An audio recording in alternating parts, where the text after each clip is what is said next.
And we are live.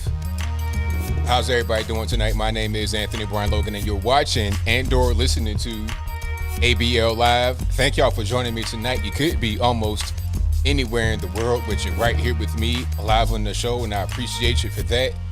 Thank you for being here. We got a whole lot going on all over the internets, all over social media, all over everywhere. That's the anti-Asian hate crime. That's the new wave, huh? That's a new thing that we're into now in 2021. You got to get a new victim.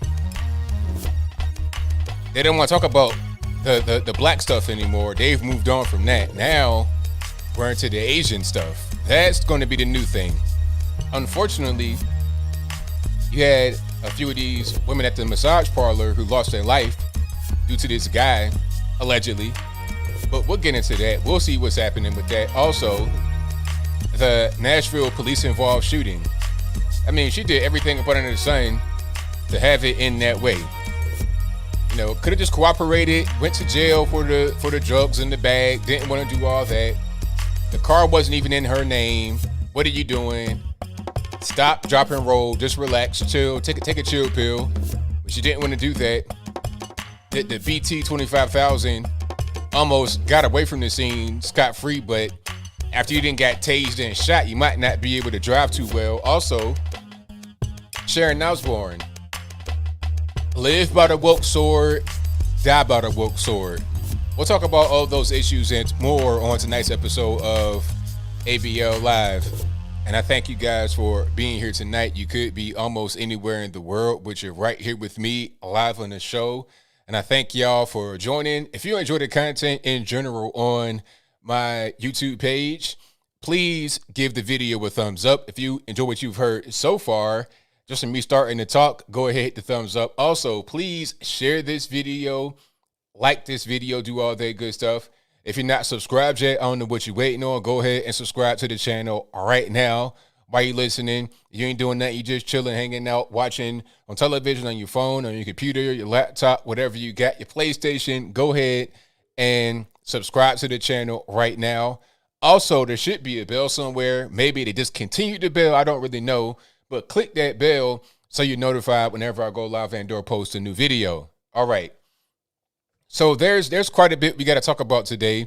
There's a whole lot going on all over the place. Let me get myself situated over here. There we go. But there's a whole lot happening. We got to talk about the Asian hate crimes, the alleged hate crimes. Nashville, Sharon Osbourne, Burr, the Grammys. Also, the border situation.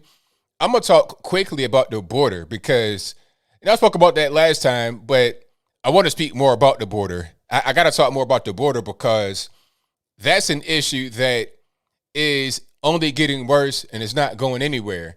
Now, I saw Jen Psaki attempt to blame Donald Trump for the border crisis. Matter of fact, let me see. Hold on.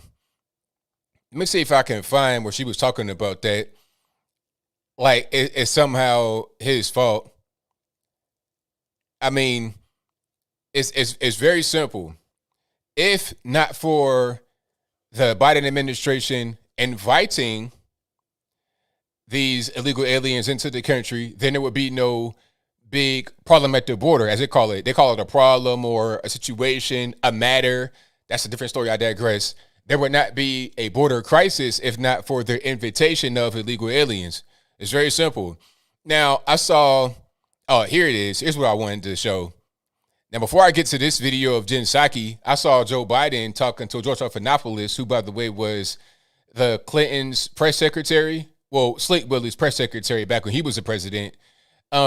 He was talking to George Stephanopoulos talking about, I'm telling them right now, don't come to the United States. Stay where you are. Stay in Mexico. Well, isn't that what Trump said?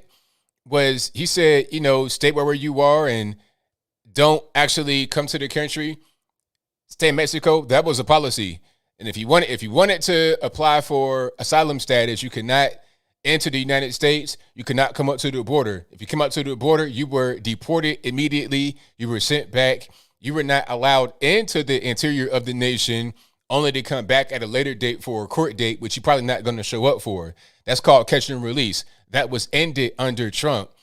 Then Joe Biden and them are talking about, oh, that's inhumane, that's racist, and then they wanted to turn it back. However, he's saying the exact same thing now to Stephanopoulos. Matter of fact, hold on. And before I get to Jen Psaki, here's a good video from Raheem Kassan where you have Joe Biden saying one thing right now, 2021, and a whole different thing in 2019. So let's go ahead and put it on the screen if I'm able to do so. Let's go ahead and get that rocking. There we go. And then let's get the audio rocking and let's do it. First of all, the idea that Joe Biden said come, because I heard the other day that they're coming because they know I'm a nice guy and I won't do what Trump did. They're saying this. Yeah. Well, here's the deal. They're not. I would, in fact, make sure that we immediately surge to the border. All those people are seeking asylum. Wait a minute. He says that I want them to immediately surge the border because they're seeking asylum. Let's run that back right quick, just so we are on the same page. The first part, that was in 2021, a day or two ago. This is in 2019 during the debates. See it right there, 2019. Let's run it back. They're not. I would, in fact, make sure that we immediately surge to the border. All those people are seeking asylum. They deserve to be heard. That's who we are. We're a nation that says if you want to flee and you're fleeing oppression, you should come. So, okay, if you want to flee, you're fleeing oppression, come on and come across the border. That's what he said in 2019. And then at the very beginning of this administration, he was saying, we're not going to deport anybody for the first 100 days. So if you're inviting them to come over because they're quote unquote seeking asylum, you're not going to do any deportations. I mean, no wonder why there's a big border surge, because you invited them. You caused it. It's very simple. Now, let's go back to Jen Psaki and what she said when she's asked about the current situation, quote unquote, at the border. Oh, go ahead.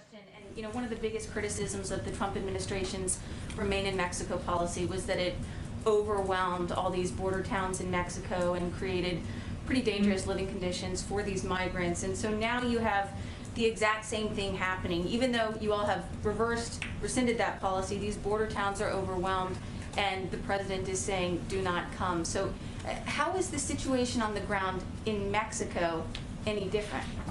Well, the situation on the ground is certainly challenging, in part because we inherited a dismantled system that wasn't prepared for processing asylum requests. So it sounds kind of low. I know it's not my fault. But what she's saying there is we inherited a broken system, a dismantled system, and we cannot process the asylum requests. But the reality is that what she means when she says that is Trump had closed down a lot of the so-called cages that the so-called kids were kept in because he didn't need them. Why do we need all these facilities open at the border when we don't have this influx of people? Because I said you're not going to be able just to get to the border and have the whole catch and release thing happen. We are going to do deportations. We will turn you away. You would not be able to seek asylum once you get to the border and then into the interior of the country. You got to stay in Mexico, but they don't want to do that. The whole point behind trying to quote unquote seek asylum is to get into the United States and not even go to court for the whole asylum process. They don't care nothing about that. You have the occasional actual real refugee, real asylum seeker, but that's few and far in between. A lot of these guys and girls, Gucci, Louis, all name brand, iPhones, they're trying to get money. They're paying $5, $6, $7, $8, $9, $10,000 a piece to go across the border, and they might not make it. So you can't blame Trump for the thing that's happening right now because there was not a system set up. They don't have enough places to put these so-called kids because they are encouraging more of them to go to the border. Had left in place the Remain in Mexico program, where people were in a camp that was did not have the conditions that we felt. But there are new camps popping up.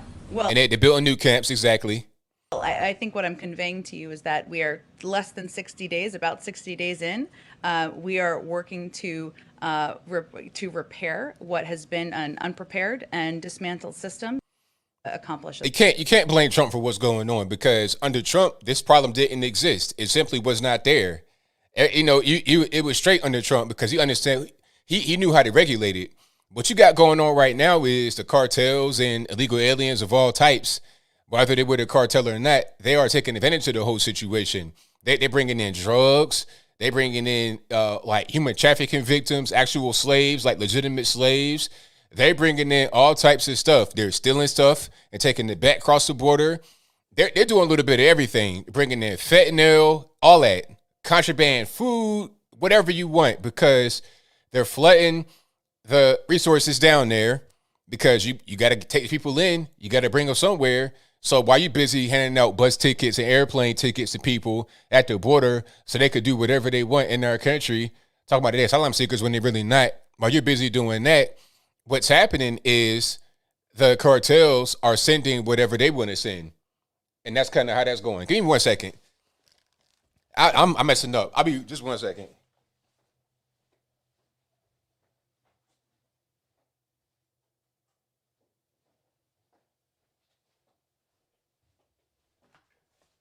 All right, I'm back. I'm messing up. I had my door locked for some reason, but I can't have my door locked because I got to get the tea later. So how am I supposed to do that? Yeah. So Jen Psaki is a nut. I'm going to just leave that there. But we got a whole lot of things happening. Oh, let's get to the anti the so-called anti-Asian hate crimes. We got to talk about that one right quick. We got to talk about that because I feel like this case in Georgia is going to be spun to fit a political narrative. Okay, that's what that's going to be. It's going to be a political narrative. Now, unfortunately, you had this guy in Georgia. I don't know what his deal was. From what I'm seeing right now is they're saying he was like an incel or something. I mean, this could change. This just happened. We just getting that information. But the guy said that he had a sex addiction, and he was a frequent, how can I say? He was a frequent visitor to these massage parlors and whatnot, these Asian spots, right? That's what he said. And he said the reason why he shot these places up and killed these innocent people is because he had to eliminate his temptation. You know, the massage parlor, that's where he would go all the time. That was a source of his temptation. So he had to go there and eliminate that threat. Now, my thing is, before I even get into all the details of it, all right, sir, if you got a problem with some kind of addiction, you might want to talk to a therapist, psychologist, somebody to tighten yourself up. You don't got to go hurt innocent people, all right? Talk to somebody, call somebody, and figure out what's going on with yourself. You know, I would say go to church, but he was an avid church goer, always had his Bible with him. So obviously there's something going on there that just ain't really clicking. The clock's not really, the gears ain't really connecting, all right? From what I've been able to hear. Now, this could be wrong. He might be lying. All I know is what I've heard so far, right? That's all that I know. So he went to 3 different parlors that he would go to all the time, and he killed 6 Asian women and 2 white people, 1 woman, 1 man, and he shot an Hispanic man who did not die. So the media will talk about he killed Asian women, but they won't talk about the white man and woman that he killed. Nobody mentioned the Hispanic man that he shot. They want to talk about that part. They talk about the Asian part because they want to make it to be this type of this race-related thing. Because that's been kind of a really popular thing over the past few days, weeks, months is anti-Asian hate crimes. All of a sudden, it's like, where did this come from? Is it a new phenomenon? Is something just going on? And I'm struggling here to figure out why they would, I'm struggling to figure out why this is happening, why they're trying to say this is going on, but I think they're trying to link it to Trump. I think they're trying to link it to Trump and the virus. Because I'm watching the news, and, you know, I don't watch the news that often, but I'm trying to watch the news. Like, when I say I don't watch the news, I'm talking about, like, mainstream media, NBC. I'm watching that, and they're talking about, we're trying to see if the shooting is connected to the virus. I'm like, what? The virus? What's it got to do with it? Is that a symptom of having the virus? You go out and kill people? Is that what's going on? But they were trying to say that there could be some kind of anti-Asian sentiment because of the virus coming from China, and people like Trump calling it the China virus and the Wu flu, all this, that, and the third. It's like, are you serious? I mean, we've had the Hong Kong flu, the avian flu. We've had things that have come from China that we would call that, okay? Hong Kong flu or whatever, it comes from China. We said this before. So why is it all of a sudden now there's a problem with talking about a thing and where it comes from? Ebola. I mean, we know it comes from Africa. Was there a fear of Africans being hurt because Ebola was over here for a brief period of time, or it could have come over here? Like, there was somebody saying that. They're trying to make it to be the equivalent of 9/11 when that happened, and then Arabs might have kind of been on edge because there may have been violence against them. I'm not quite sure how much violence happened against Arabs. I'm not saying there was none. There probably was some, of course, but they're trying to make it to be the equivalent of that. But it's not. It's just simply not. If there's any Asian hate crimes, they're probably not happening any more than usual. And if you have any numbers, any statistics back that up, let me know in the comments below. I'd love to see it for myself. But that's probably more what's going on. All right. The same thing that had been happening for a while is still happening. They want to talk about who are the actual people that are engaging in the hate crimes, that there's hate crimes that happen against Asians. I mean, I've said it before on this show. You got a whole music video. You can look it up right now. It might be there, it might not, because it was pretty graphic. Not graphic in the sense of gratuitous violence or anything inappropriate in an adult fashion. I'm talking about it was inappropriate because it could be used for criminality. And that's this guy, YG. You know, the rapper YG, who had that song, F Donald Trump. If you ever heard that song, that's him. And that's Nipsey Hussle, who died, who got shot and killed by one of his own people. You talking about F Donald Trump, but yet it was your own man that you knew from back in the day that killed you. But different story. God bless the dead. I'll move on. Anyway, so YG has a song called Meet the Flockers. And in this video, there's a step-by-step instruction. It's like a step-by-step instruction manual in audio and video form about how to home invade an Asian person and what their habits are. You know, they always keep money in their pocket. They don't believe bank accounts. He said that in the video. The lyrics and everything is about how to home invade an Asian person. And YG, of course, is black. And that kind of stuff has been going on over on the left coast for a very long time. There's always been black and Asian hostility, and it's really one-sided. It's the blacks against the Asians. The 92 riots were centered around that to a certain extent. Rodney King, of course, was a big part of it. But there was also this girl named Latasha who got killed by an Asian person because she was in the store stealing or something like that. And then there was a scuffle, and then she got killed by the Asian. Probably was a Korean guy, right? And they try to say that the Asians are disrespecting the black people. They're always harassing the black people. But reality says that a lot of these Korean store owners are getting killed by black people and everything else in the hood, right? Robbed. The Chinese store was getting robbed. That's not even an uncommon occurrence. So now all of a sudden, when you have the same thing that's been going on for a long time highlighted to the media, you got to ask yourself why. Is it because the black victimhood card is run out? They don't really care about black victimhood at all. They don't care. They don't care about black victims unless there's a white man that you can blame, and it's a really big story, right? It's less and less of the white man victimizing the black person, because now you got, it's like the reverse effect, and it's negative. It hurts us more, but you have less white males that are kind of in bad situations. Prime example is a Nashville police-involved shooting. I'll get back to the Asian crimes, but the Nashville police-involved shooting, you have a police officer, white male, who was in a traffic stop with a black female. Now, the car, when he ran the plates, automatically had 7 warrants on it. No, it might have been 6 warrants, all for drugs. Drug, right? Now, the owner of the vehicle, who the warrants was for, was not driving.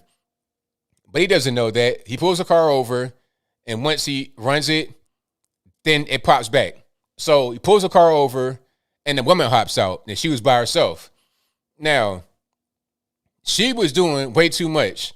She is like, on the phone, smoking a cigarette, going in her bag while he's searching it. He's turning his back on her. He's being way too relaxed on his car that has multiple drug warrants on it. All right. This person who he pulls over, and right when he pulls her over, she hops out. He does not ask her to hop out. She hops out on her own. So I was like, okay, you too relaxed. You got multiple red flags. You got a car that got multiple warrants on it. She's hopping out, looking nervous, reaching in her bag, not staying still, nervous. You ignoring the red flags because maybe this is a black person and you don't want to come off as being racist. Maybe, just maybe. I'm just saying. So then he winds up getting shot by this lady because she, is not trying to get arrested when he finds a dope in her bag. She's not trying to get arrested. She's running away. He pops a taser. That ain't doing nothing. Okay, the BT 2500, that ain't doing nothing. You might as well just go ahead and just hit some brass knuckles and knock her out because that taser ain't doing a thing. It's just like it's like a tickler, basically. But she's in the car. She got back in the car and was going to crank it up. That's dangerous. She can hit you with the car.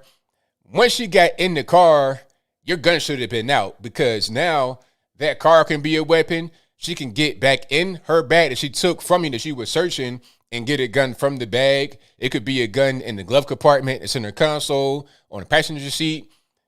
It could be anywhere. The gun should have already been drawn. He was a little bit too late. Now, you got a moment to make these decisions. Momentary notice, make these decisions. If you don't make the decision in the correct amount of time and you just let stuff happen, you could end up dying. He got shot first. She shot him first and he fired back. See, stuff like that is happening. So you're going to have less white men that are in a situation that could be seen as victimizing a black person.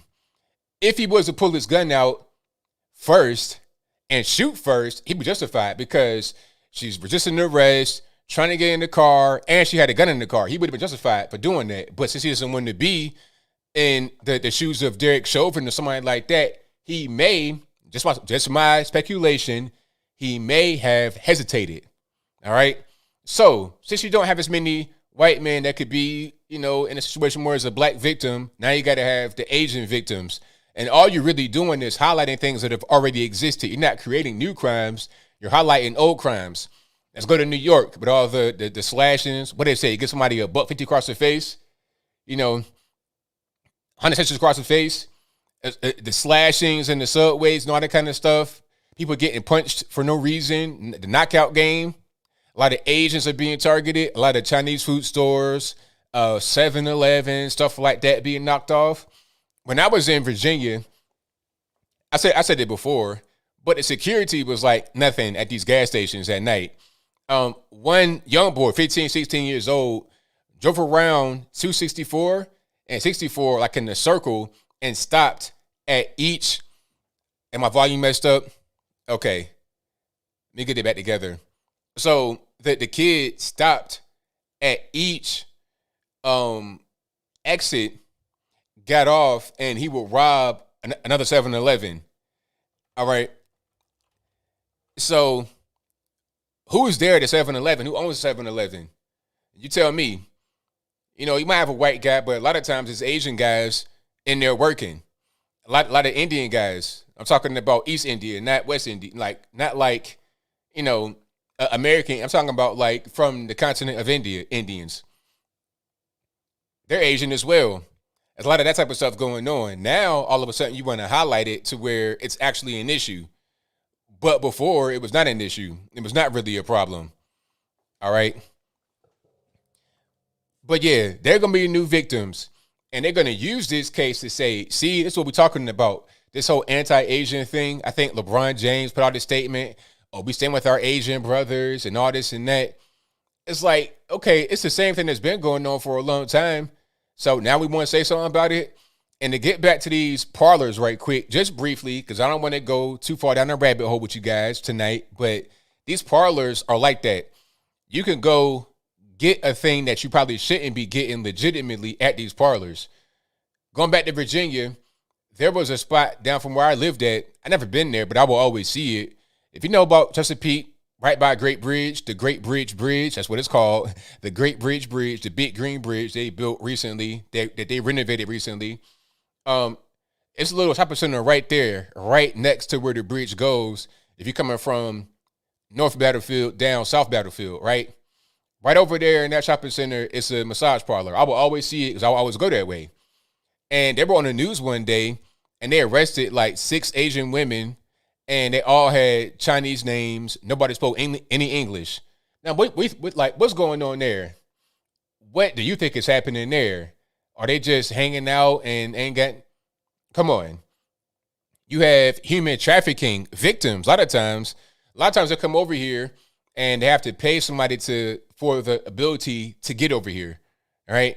They got to pay somebody. So they're in the parlor working to pay off their debt. And they also trying to pay off their debt and then send money back home possibly. But yeah, there's a lot of that type of stuff going on. Now, I think in Atlanta, they were mostly Korean. I think there was 5 Korean women out of the 6 that were killed. But a lot of these parlors have Chinese women straight from China that speak no English at all. They need interpreters. They got straight Chinese names, and they're human trafficking victims. They're slaves, basically. And what's happening right now at the border, a lot of them Chinese people are coming through the border and into a massage parlor where they're human trafficked. So it's talking about, oh, come one, come all. Let's not send anybody back. Oh, okay, cool. So you're going to have fentanyl. You're going to have slaves. You're going to have all of that. Contraband, poison, counterfeit, whatever you want coming across that border. All right. That's what's going on. So, yeah, you don't want that to be happening. So to Joe Biden, Jen Psaki, and anyone else, any of these, open borders advocates, what are you bringing across that border? You know, Barack Obama said the fruit pickers and the bed makers. Well, it's not quite that simple, Mr. Obama. It's not just that. You're talking about drugs and actual slaves. Like, we're talking about slavery in America all the time, reparations. How are we going to sit here and talk about reparations for slavery and how bad slavery was, but we're inviting it on our border and into our country? How does it make any sense? It doesn't, but I digress. Oh, you're right about that, Anna. Yeah, children are being trafficked too. A lot of kids are being trafficked. Oh, unaccompanied minors. How did they get there? How did they get from Guatemala to Juarez, Mexico, right there in El Paso? How did they get that far? What do you think? It just walked? It just walked from country to country? Come on. Like, let's be for real. It's all cartels. They're trafficking kids. And they put them in the parlors too. Don't get that twisted. And a lot of times you have corrupt government working hand in hand with them, but I won't go down that road, so I digress. The whole point is that it's a lot of human trafficking victims, little kids, adults, all of that. Drugs are a big thing. You have a lot of little kids trafficking drugs, with drugs in their body. There's a lot of that type of stuff going on. You may see, not you guys are woke and super smart, but a regular normie may see an unaccompanied minor with a teddy bear or something like that. I see a drug mule with cocaine in the teddy bear or fentanyl in the teddy bear or somewhere else on their person where it should not be. Okay? So, yeah, let's not do this. Let's keep that border secure. Oh, I know it's not funny, One Hope. Not at all. Let's keep that border secure. I think I saw 17 Republicans that have sued Joe Biden to resume the border wall construction because he does not have authority to override what Congress has set forth as far as border security. I'm not sure if that's true or false, but that needs to happen. We need to get that border wall back up and cracking. They're putting like 3,000 so-called kids in the Dallas Convention Center, some kind of stadium or something like that. Now, when I heard a bunch of quote-unquote kids in a giant stadium with a dome on it, I'm thinking about Hurricane Katrina, Superdome. We're going back to that. We're reverting. We're not advancing. We're reverting. We're creating natural disasters and then housing these people the same way they were housed during Katrina. Now there was all kind of things that happened in Superdome back when Katrina first hit. It was all kind of things that happened. FEMA's down there as well. So if it was a very negative and scary thing during Katrina, what's going to happen now with a bunch of illegal aliens? And you got the virus going on too. How is that going to work? And in one town, they said it was 25% of the people there that had the virus. But I digress. All right. So Sharon Osbourne. Now, you guys may know about Sharon Osbourne. It is an invading army. Thank you, Louis. But getting back to Sharon Osbourne, you guys may know, is Ozzy Osbourne's wife from Black Sabbath, of course. And she's on a show called The Talk, which is the same thing as The View and all these other daytime women talk shows. And by the way, can we get a male daytime talk show or something? Or if you're going to have women, let's at least have some conservative women. They try to say Meghan McCain conservative, but she's not conservative at all. She may have the occasional conservative hot take, but for the most part, she's the same as everybody else on the show. But anyway, Sharon Osbourne, from my point of view, is a pretty liberal person. I've never really seen her say anything that's conservative. And if I'm wrong about that, let me know in the comments below. I can't really say I'm a big Sharon Osbourne follower. I'm not a stan of Sharon Osbourne like Meghan Markle is of Princess Diana. Matter of fact, have you guys seen that? Hold on. I got to show you guys this particular picture here of your friend Meghan Markle idolizing Princess Diana. Give me 1 second. It's crazy because Meghan Markle loved Princess Diana so much. She had a whole shrine dedicated to her, but somehow didn't know that Queen Elizabeth is like a real thing. She thought that the Queen was like a regular celebrity. It's like, come on, like let's stop the games. Let's just stop the games. You knew exactly who she was because you idolized Princess Diana. How can you not know who the Queen is if you were the biggest stan of Princess Diana? Matter of fact, hold on. Here we go. Now, this is going to be on your screen, and you see it. And here's the caption. It's a caption with it. Meghan's bedroom and her outfits. It seems she knew an awful lot about the royal family, Diana in particular. Is there any of her My Truth that hasn't been totally debunked? So this is her right there, little Meghan Markle, with a complete shrine of Princess Diana. There's got to be about, I say, 20 pictures on the wall. You got framed pictures, Polaroid type stuff, cutouts, all of that. And then as she became an adult, she had more of Princess Diana's outfits and everything else. So what I see is like you have a whole shrine dedicated to your husband's mom when you were a little girl. You've been plotting this for a very long time. So when somebody says, you know what, I really don't believe what she's saying. She is talking about, she didn't really know that much about the royal family and she's just taken aback by how much you got to do. Well, how do you not know about it when you were an entire stan? Like if you're a stan of somebody, and stan, that means if you ever heard the Eminem song called Stan, you're like a real crazy fan that was an obsessive fan, basically. If you were a stan of Princess Diana, how did you not know about the royal family and what you got to do? Okay, because Princess Diana was where you want to be. And it's your husband's mom. You made it. You idolized her so much. You succeeded in becoming this man's wife, right? Coming from America, from Los Angeles. How'd that happen? But anyway, you know what's going on. So don't tell me these lies about you didn't know what was happening. But anyway, Sharon Osbourne got in some hot water on her talk show because she defended her friend Piers Morgan, because Piers Morgan was like, look, I don't really believe this. You know, cry me a river. I ain't trying to hear all this. It's just bogus. He was not believing her. Meghan Markle apparently went to ITV and cried and complained, talking about, he dismissed a mental illness and my suicidal thoughts and you got to fire him. And I think ITV wanted Piers Morgan to apologize to Meghan Markle. He was like, nah, I'm good. How about I just go ahead and bounce? How about I just bounce? I don't want to do that. I did not say anything wrong. And bravo to Piers Morgan. I'm not a Piers Morgan fan. I don't have a Piers Morgan shrine in my room like Meghan Markle had to Princess Diana. I don't have that going on, but I support him in what he did right there by not bending the knee. You know, he may have done that before as far as bending his knee, but he didn't do it in that situation. So hats off to him for doing that. But Sharon Osbourne knows Piers Morgan. That's her friend. And she's looking at him and she's like, okay, this is not a racist person. I'm not a racist person.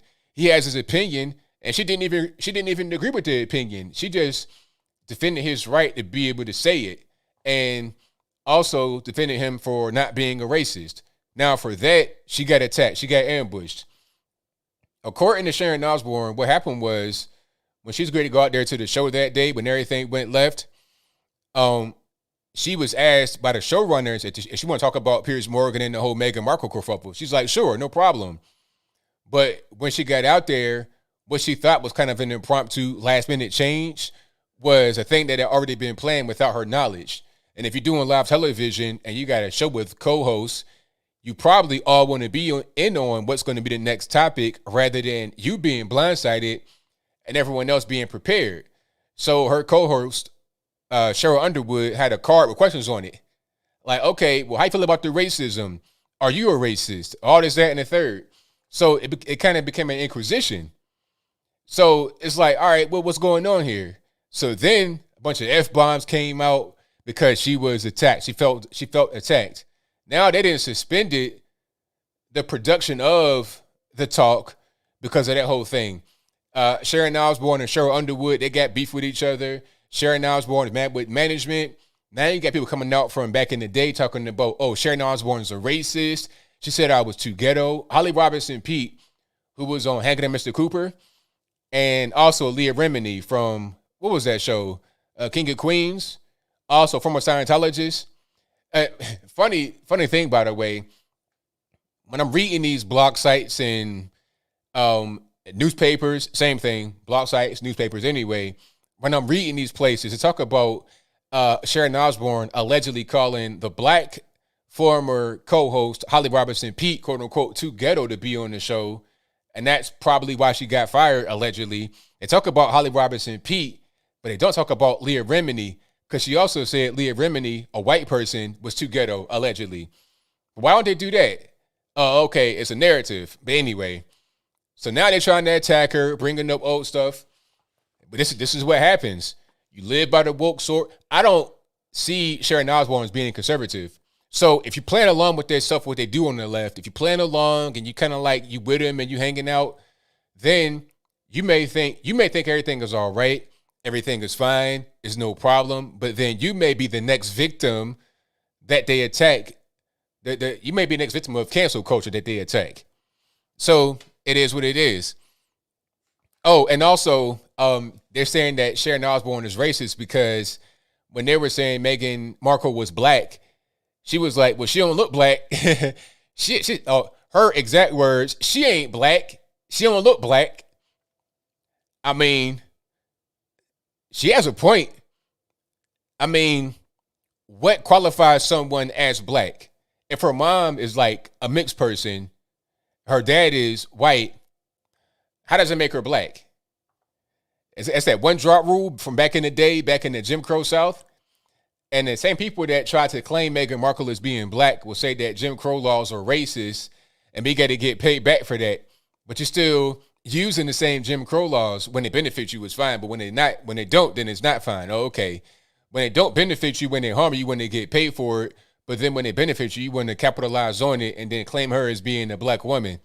How does it make sense? How are you 75% white and 25% black and how you black? Mathematically, that doesn't make any sense. Racistly, then it makes total sense. But I'll move right along. But yeah, the left are eating each other. They're eating each other because there ain't no more Trump. So you got to have, it's like they've created this whole cottage industry on bashing Trump. And Trump's not there anymore in the White House. So what you going to do now? What are you going to do now? You got a liberal guy in the White House. There's not even the Ron DeSantis yet in the White House to bash. So you got to bash each other. You know, it's like, okay, you put 1,000 rats in the house, right? A hoarded house. I watched an episode of Hoarders. You had 1,000, 2,000 rats in the house. Now, if you feed the rats and everything's, you know, going along pretty well, everybody's eating. It's a lot of them, but they eating. But then if they're overcrowded, there's no food, they'll begin to eat each other. And that's what's happening right now with the left. But it is what it is. You know, that's their fault. I don't feel any sympathy or any sorrow for them. They brought it on themselves. All right. So, yeah, shout out to Sharon Osbourne. Hey, you're going to see a lot more left canceling the left because they can't really, they've run out of targets on the right to try and cancel. They try and cancel Steven Crowder because of what he said. There was a bit, I will admit the bit was cringy. The thing about Steven Crowder or anyone else, any comedian, if you're going to do race-based jokes, they got to be funny. They got to be funny, especially when you're a white guy making jokes about black people. Because the thing is, people have been conditioned to think that it's okay for a black comedian to make jokes about white people. And it's fine. It's not seen as racist, but we've not been conditioned to see it the other way around in modern times. So when somebody does it, people just automatically think racist without even listening to what's going on. Now, if it's funny, then they may kind of soften up. It's not as weird and cringy and awkward. For me, it was just kind of awkward. It wasn't offensive.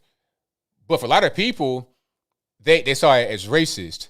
You can eliminate a lot of that if your bit is funny and you got some real comedy there. But Steven Crowder, I feel like when he does some of these skits, it's not really that funny. And that's the problem. If you're going to do stuff like that, you're going to be real edgy like that, be funny at the same time, and then it won't be an issue. It was like, remember the whole Kramer incident? Now, I don't want to compare Kramer to Steven Crowder because it ain't the same thing at all. But follow me here because I'm going to get to the end of it and then it'll make sense. Now, Kramer, I forget his real name. It doesn't matter. Anyway, he was doing a comedy set beyond Seinfeld. He was just on his regular everyday life as a stand-up comedian. Now, he was doing a comedy set and I guess it got kind of stale or he was not really feeling too well. So he kept saying the N-word over and over and over. And then he kind of just stormed off. It was just like a meltdown, right? Now, one black comedian, they asked him about it. I forget his name, but I saw him do an interview. And they said, hey, did you see Kramer kind of just freak out, kept saying the N-word over and over? He was like, yeah. And they asked him, well, what do you think about that? What was going through your mind? He was like, well, I was trying to see where he was going with it because it might have been funny. He was a liberal guy. He wasn't even concerned. He was a liberal guy saying, okay, I'm trying to follow him and see where he's going with it, but he didn't really go anywhere with it. So then just became, he's just on stage having the meltdown. He's on stage bombing, having an emotional problem or something like that. It didn't go anywhere.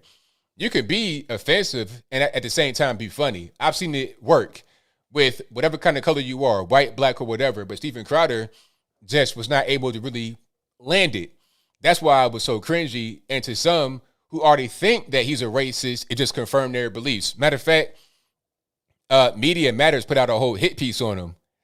But he kind of invited that on himself. If you're going to do racial humor as a white person against a black person, you got to be funny. If it's funny, then won't be no problem, in my humble opinion. So, yeah, shout out to Steven Crowder, though. You know, I like his content, but you got to tighten up your comedy if you're going to do stuff like that, because if you're not, then it's going to come across totally wrong. All right. So, what else we got going on here? Okay, got to you on that. Perfect.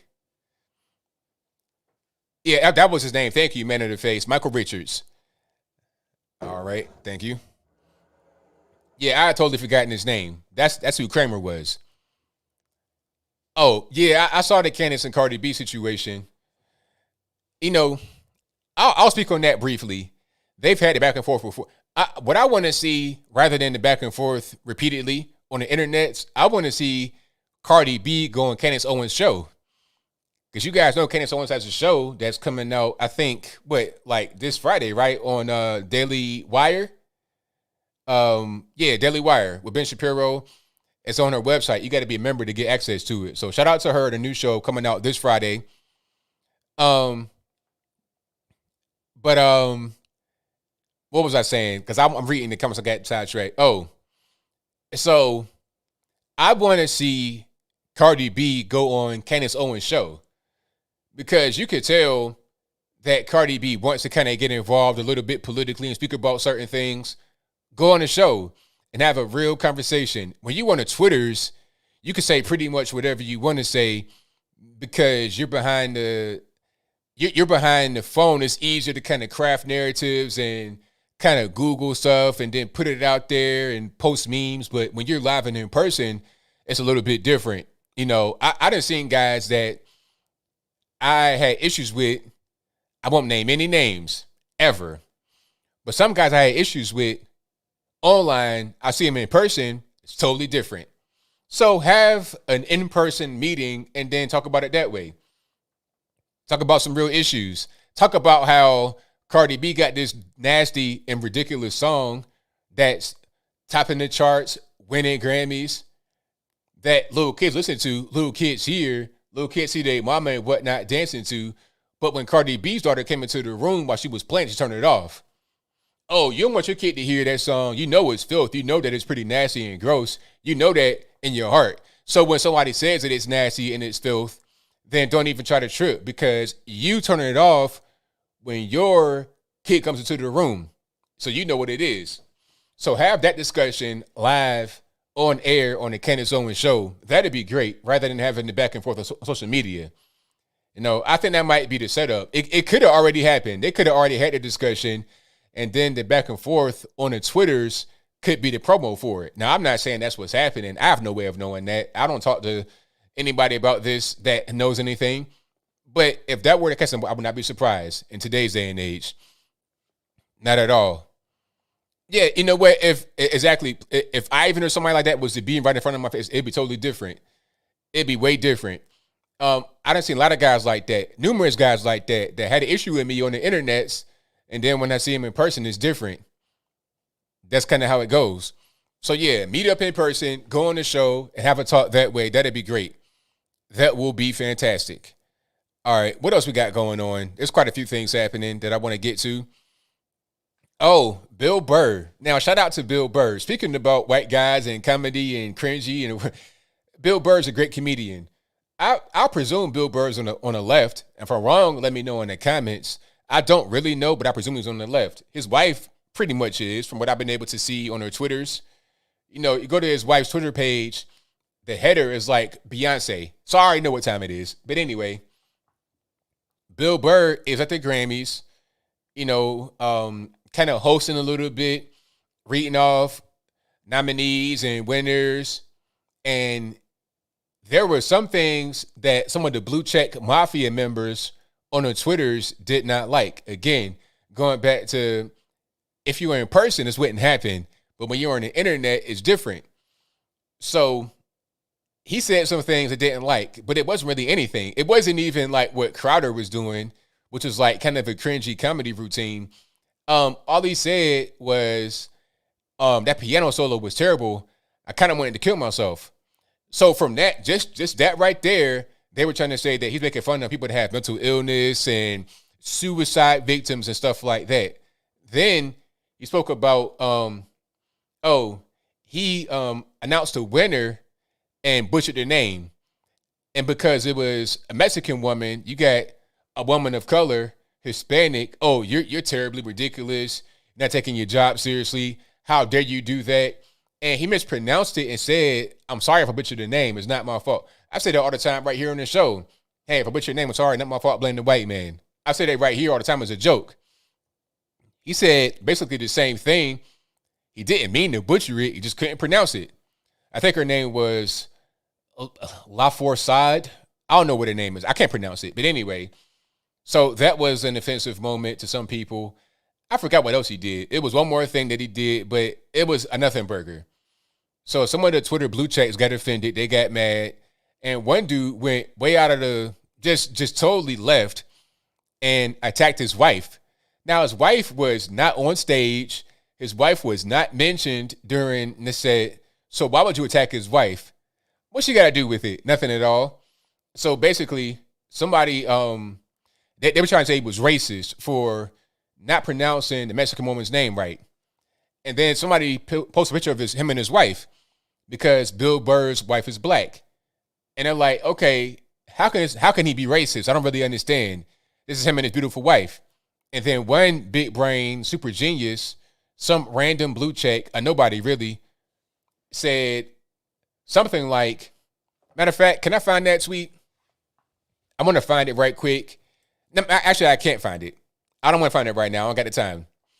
Basically, he was saying, hey, just because somebody owns a minority sex slave does not mean they're not racist. I mean, you could own one of those and still be a racist. It's like, what? A minority slave? Like, basically you're saying, oh, a minority sex servant. And he said that Bill Burr owns her like she's a slave. So because she's black and she's married to a white man, she got to be a slave? Is that what's going on? They did not exchange vows. She didn't get married voluntarily. You see what I'm saying? Like, that kind of stuff right there is what people say a lot of times on the Twitter. But you know what? One thing I said about being in person, a lot of times when you're in person, you have inhibition. You're not going to do certain things or say certain things because you know it's not appropriate. You know it's not proper. Maybe you want to say it, but you don't have the courage in person to be able to say it, right? It's the whole thing about drunk mind, sober thoughts. Twitter, being on the internet and being enraged on the internet is giving you that liquid courage without drinking. So when you're in front of somebody and sober, you wouldn't say that. But like I was saying, a drunk rant shows you a sober mind. People like that. They believe in that already. They look at women as like nothing. And if you're a minority person, a person of color, if you're that married to the white man, then you're just trash. The white man's trash too. So he comes out and says something like that. It's pretty much how he feels. A liberal guy, of course.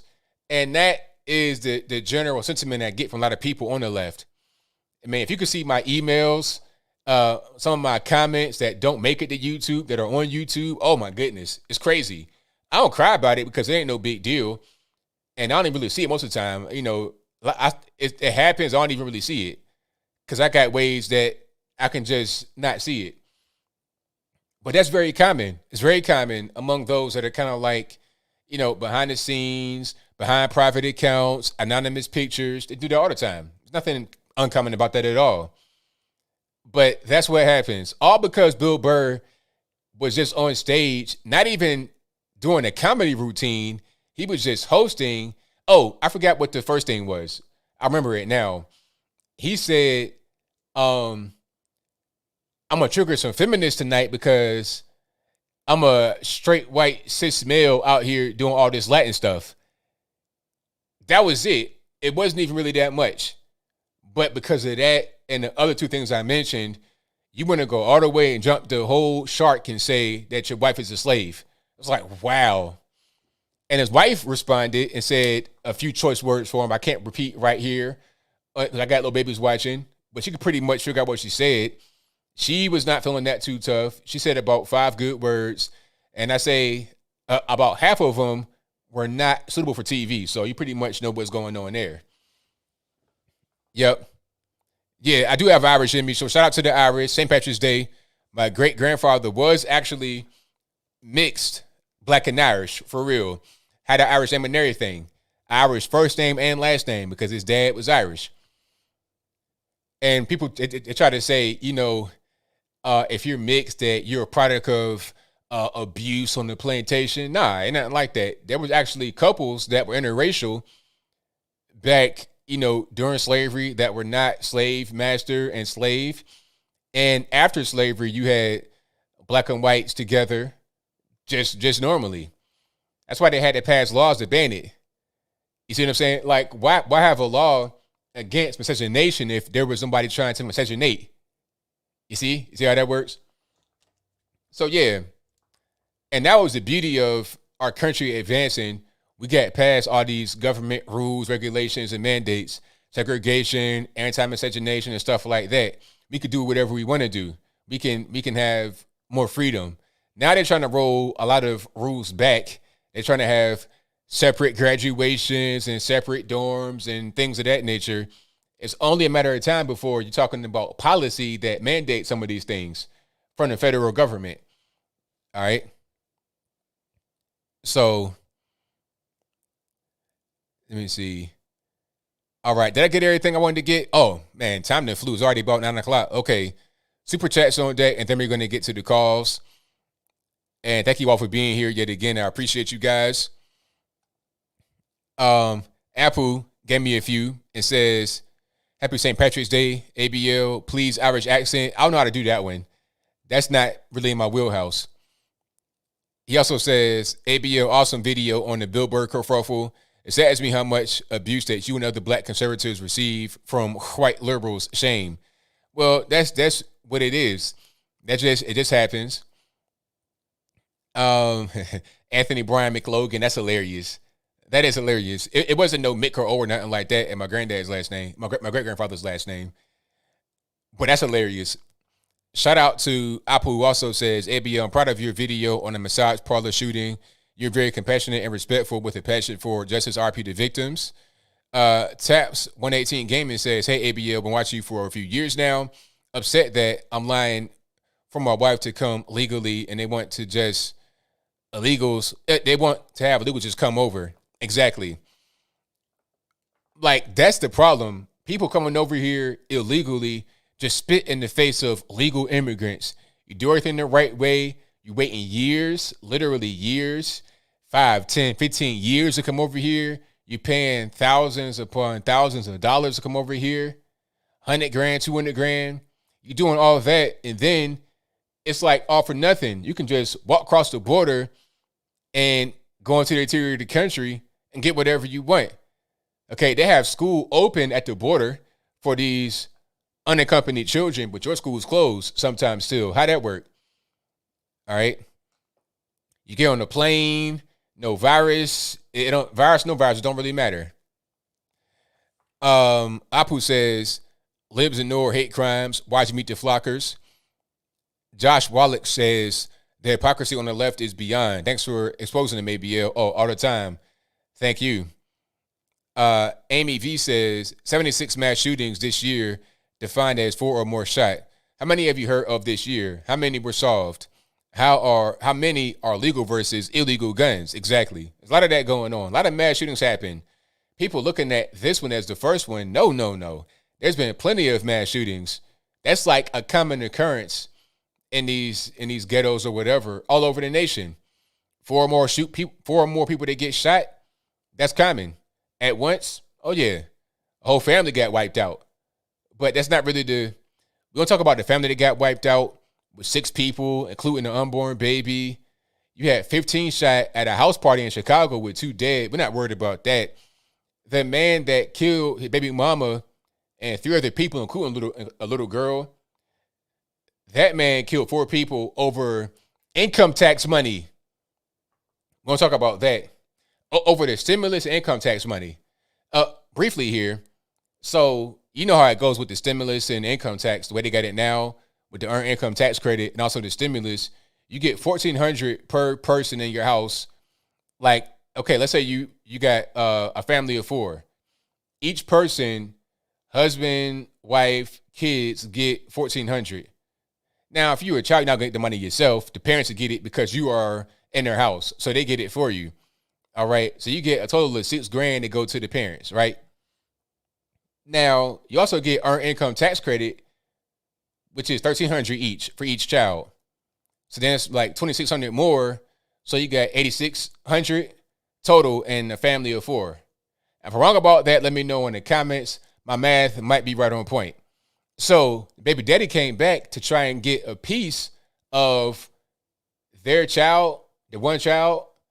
He tried to get a piece of that money for the earned income tax credit and a piece of the stimmy. So he killed 4 people over $1,000, $1,400. But that gets totally ignored by the media. We focus on this one case in Atlanta. Very tragic. I'm not trying to say it's not tragic, but there are many more tragedies that we're ignoring. But I'll move on. Shout out to Pam for the thank you emoji. I appreciate you. Thank you. Shout out to Laura Catherine, who says, if someone thinks that free stuff and services is the same thing as freedom, they're totally wrong. And that was a quote from Texas GOP Chairman Allen West. There you go. Right on it. All right. Shout out to Laura, who says the Biden administration is exploiting unaccompanied children to push their agenda. Correct. Apple says reports say Meghan Markle seeks Democrat nomination. Yeah, I saw that. So Meghan Markle might try and run for president. That's totally absurd. She has made so many enemies, it's ridiculous. Who's going to support her? Well, the left, the woke left will support her, but would that be enough to carry across the throne?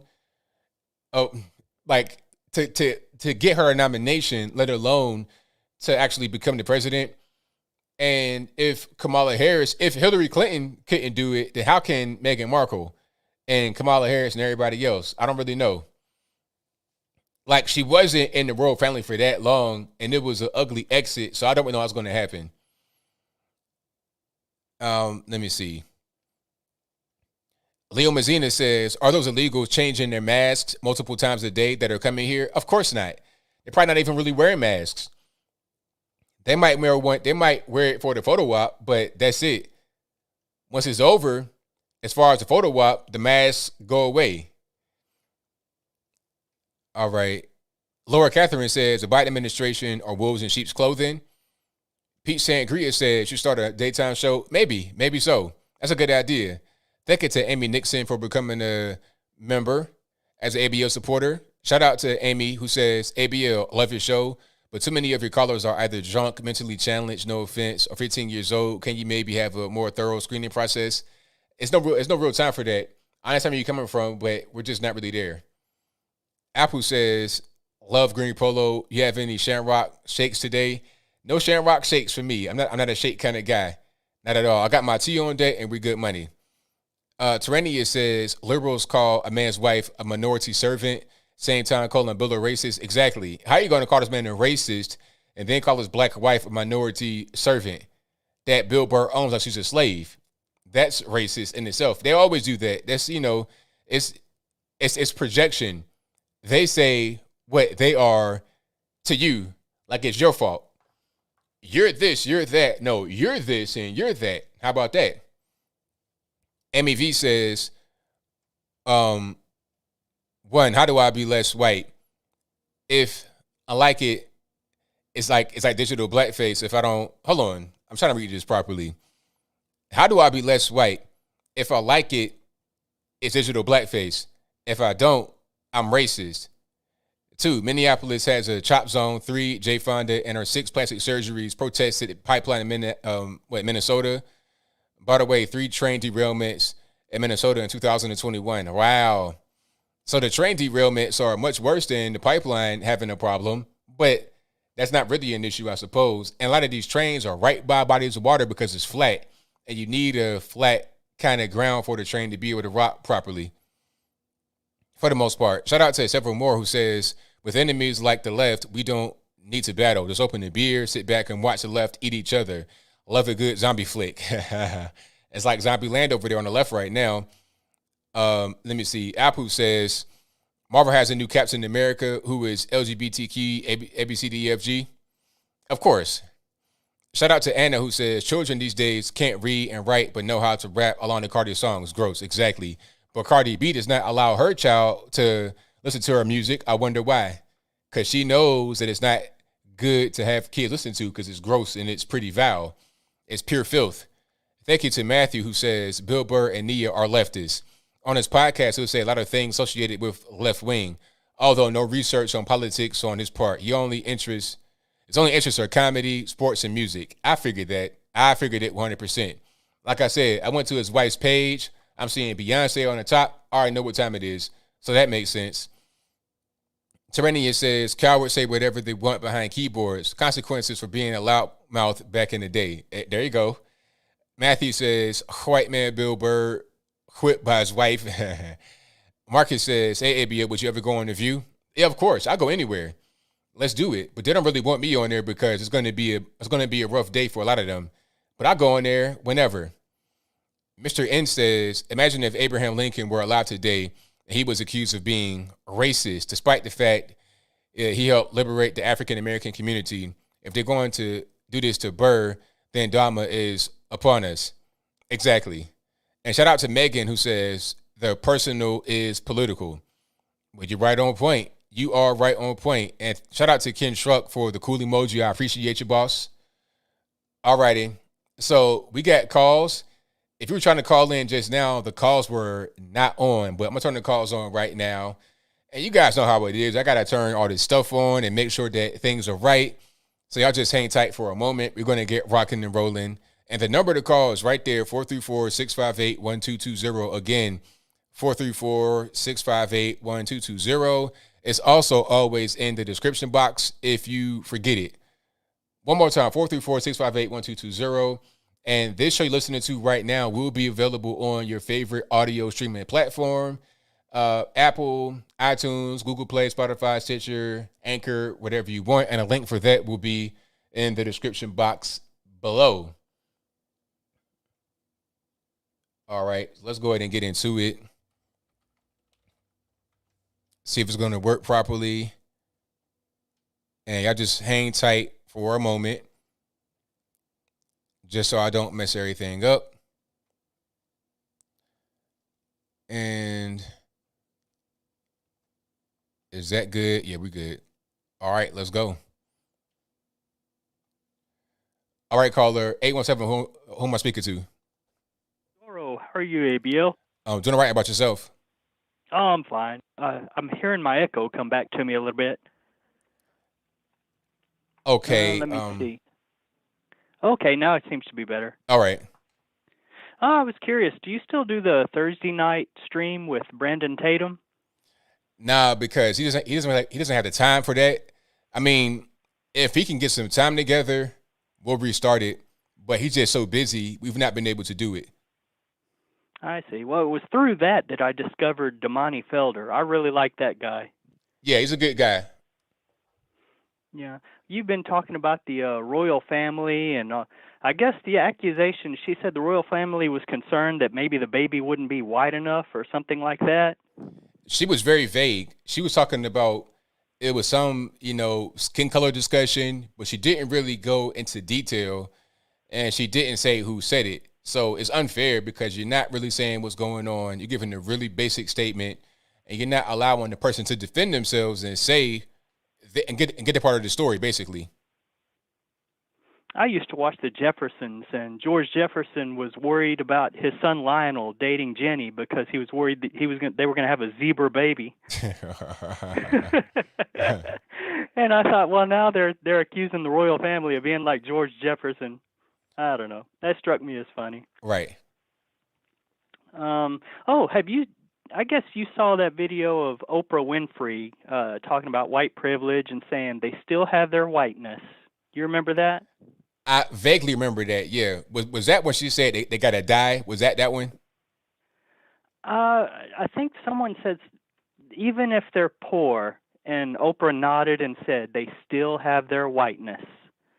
So they're still privileged even if they're poor, essentially was what she was getting at.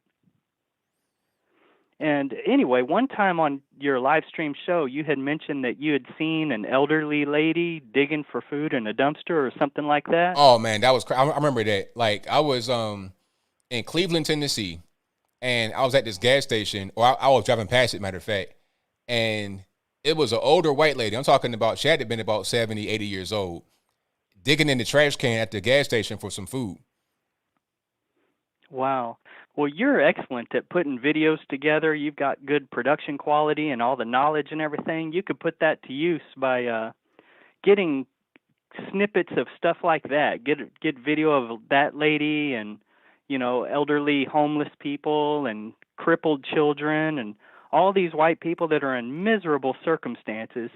Make a montage video of it and just loop Oprah's voice. They still have their whiteness. They still have their whiteness. Right. Yeah. I think that would drive home the point of how absurd that is. Yeah, that's a good point.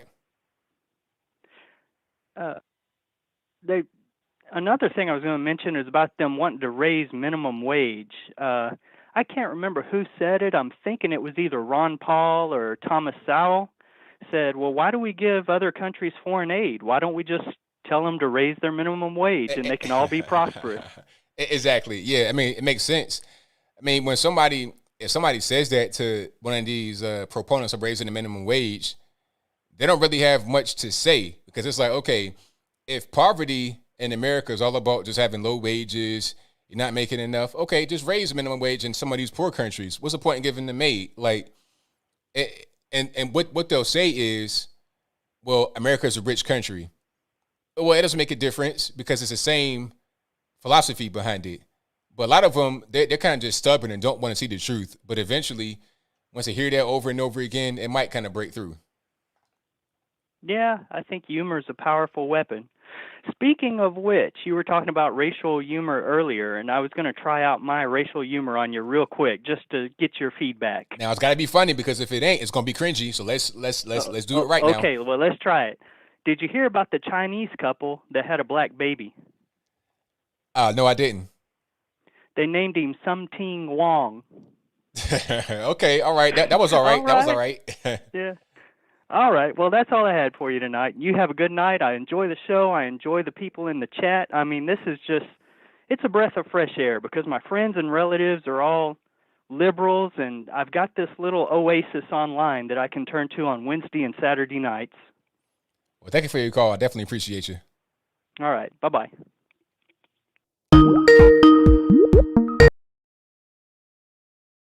Sorry for the loud noise. Not my fault. Blame the white man. Let me go ahead and just fix that right quick. And hopefully my sound does not get weird when I do it. So y'all just hang tight for a moment. But yeah, I mean, the thing about this white privilege stuff, you know, I'm in Appalachia right now. And, you know, I'm born there. I got family there right now. It's not really a real thing. In truth, in reality, it's not really a real thing. People say that it is, but it's truly not. And if it is, then I would love to just see where this is at. Where is this white privilege at? That's what I want to know. In these areas where people are, I'm talking about beyond poor and forgotten. You got areas where white people live at in like West Virginia and stuff like that, that look worse than native reservations. No running water. It's a whole different world. But white privilege, right? Let's get to the next call. 484, you're on the line. Who am I speaking to? Hey, how you doing, ABL? Doing all right about yourself? Doing pretty good. Hey, man, it's Tabs 118 Gaming. I super chatted you earlier. All righty, man. So what's happening? Not much, man. Just want to vent some frustration with this illegal immigration stuff. You know, really frustrating that I'm paying a few $1,000s, you know, just to get my wife over here. And, you know, this clown wants to just let anyone come in. They can just be released and they can do whatever they want. And meanwhile, we got to wait in a line, just like our previous beloved president wanted us to do, you know, do things the right way. And, you know, it's just frustrating, man. I hear you, man, because, you know, we should do things the right way. We should wait in line. We should obey the law. And, you know, Trump was making sure that was happening and having security on the border. But now you got this guy and his administration just unwinding all of that. And we're seeing the consequences. We're seeing the results. And it's going to incentivize lawlessness among those that would not normally really be lawless. And then you're going to have those get kind of caught up in the human trafficking because, okay, they say, well, rather than trying to go normally or just not going at all and living where I live, I'm going to go through the border. And then they come in contact with the cartels, and now they're kind of compromised and things go totally wrong.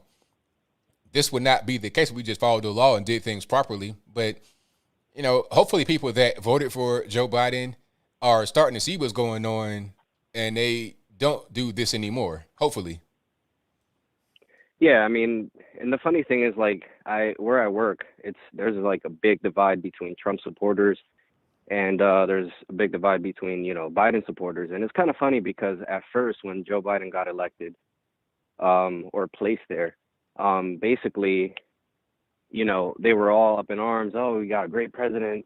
And now you don't really hear anything, which is kind of funny. But, you know, going back to you know, coming here legally and stuff like that, you know, I work with a girl that's Mexican. And she keeps up with all the Mexican news and everything else. And, you know, a lot of these people that are coming up in caravans obviously got to go up through Mexico. And that's the biggest thing that most people are not understanding is that these people are coming from South American countries. So they're going up through Mexico. And they're expecting the same thing out of Mexico that they're expecting from here. They just want everything. They want the welfare. They want to be taken care of. And they're leaving like trash and like everything all over the place. And even Mexico's having a difficult time. So I think, you know, Mexico was probably a little bit more appreciative when Trump was in office, because I think Trump really cleaned everything up. And I mean, I'm a Hispanic guy too. So, you know, I get ridiculed a lot because I'm still a Trump supporter. I've been conservative most of my life. And it's just kind of funny to see, you know, I'm 30 years old, so it's just kind of funny to see the progression of how us conservatives have been pushed to where we are today. And it's just frustrating. I mean, there's a bunch of topics, of course, we could talk about, but I know time is limited and stuff. And I know you got other callers to get to, but I just kind of wanted to let you know that Mexico is also having some difficulties with all these illegals and stuff like that trying to get to America. Oh yeah, you know, I've been hearing about that. I heard the president over there said that Biden was the migrant president. Like, he's recognizing what he's doing, and he's not too pleased with it because, you know, it's not just, people look at it sometimes, they're just regular leftists, regular normies. They think, oh, it's just America and you got a lot of money, but that's not looking at it properly, because a lot of these towns in America are being overrun. People got the virus and everything else, and they're breaking the law, obviously. And then in Mexico and other countries in Central America, they're being overrun too, with a lot of foreigners barging in there, doing whatever they want. The crime is getting out of control because the cartels have this new influx of people trying to come across. So it deepens the corruption. It lessens the safety for regular, everyday people in Mexico. It's overall bad. And like you said, people were appreciating Trump because he had it cleaned up. A lot of that wasn't going on. And now we're regressing, we're reversing back to a time where things were not going very well. So you're right on point, man. Hey, man, I appreciate you. I've been watching you, man, for a long time. So it's exciting that I finally got to get online with you. Hopefully we can chat some more some other time. Shout out to you, man. Shout out to, you know, all the conservative movement. And hopefully we can keep going strong, man. I appreciate all the news you keep delivering, even though Trump's not in office. And it was exciting watching you, you know, talk about Trump and the news and all that other stuff, man. You keep delivering it so hard. I appreciate it, man. Thank you for the call, man. Definitely appreciate you. All right, man. Take care. All right, great call. Now, you know what Mexico should do is build their own wall at the southern border between us and them. Build their own wall. A matter of fact, how about this? How about the U.S.? How about private companies? Anybody that has any money work with the Mexican government to build a wall over there on their side. Why not? I don't, you know, because they got to have some kind of security as well. Let's help them build it over there. I'm with that. I'm with that 100%. 773, you're on the line. Who am I speaking to? Hey, Bill. This is Andrew. Okay. First off, have you been following about the Washington Post scandal that's been going on? Now, what's going on with that? You said Washington Post? Yep. I don't remember all the specific details, but I do think you should do an individual show on it, because it made an entire hit piece against Trump that was blown out of context of what he actually said. Oh yeah, it was the fake quote, right? Yep. and also from the Blaze and other news outlets on our side has them talking about giving the vaccine to 6-month-old kids. It doesn't make any sense, because the kids are like the least likely to get it or have any kind of complications. So, you know, what's the purpose? It doesn't make any sense. Yeah, I've been trying to say that even to my own folks here. Some people want to get the vaccine just out of peer pressure, and some doctors are trying to reevaluate people to kind of take it. Yeah, it's crazy. All I can say is that you should know what your medical rights are. Yeah, definitely. Absolutely. I do have two other question to kind of ask you. If you've been following the whole Tucker Carlson and the whole women in the military type of story. Yeah, I've been following that. Well, I will have to ask, I'd like to ask the ladies in your chat if they really think that lowering the standards just to get women into the military, especially pregnant women, is a big insult to them, especially once you actually worked hard to prove they can actually compete with the same level as the guys who've been doing this for generations, like being drafted for war. Right, exactly. And then the thing is, pregnant women can't do much. They can't actually get deployed. You know, somebody was on the combat lines. No, they can't. They're pretty much behind the desk, and that's it. And that's just okay. And then they get sent home when they got to have a baby, and then they get maternity leave. So they're not going to be out there deploying ever. They're going to be stateside behind the desk. And somebody was trying to attack Tucker and said, "Well, I was pregnant when I was in the military." It's like, okay, what were you doing? Were you out on the? Yeah. Were you carrying a rifle? Were you shooting people? Like, Twitter what's going on? Picture of them. Huh? You seen the Twitter picture of the Marines have this woman lift up and Marine? Well, I don't really know what, if it was a Marine or what. Well, it was a Marine, and the Marines did apologize later on. Oh yeah, I saw that. I haven't seen the picture, but I've read about it, and I just thought the whole argument was ridiculous.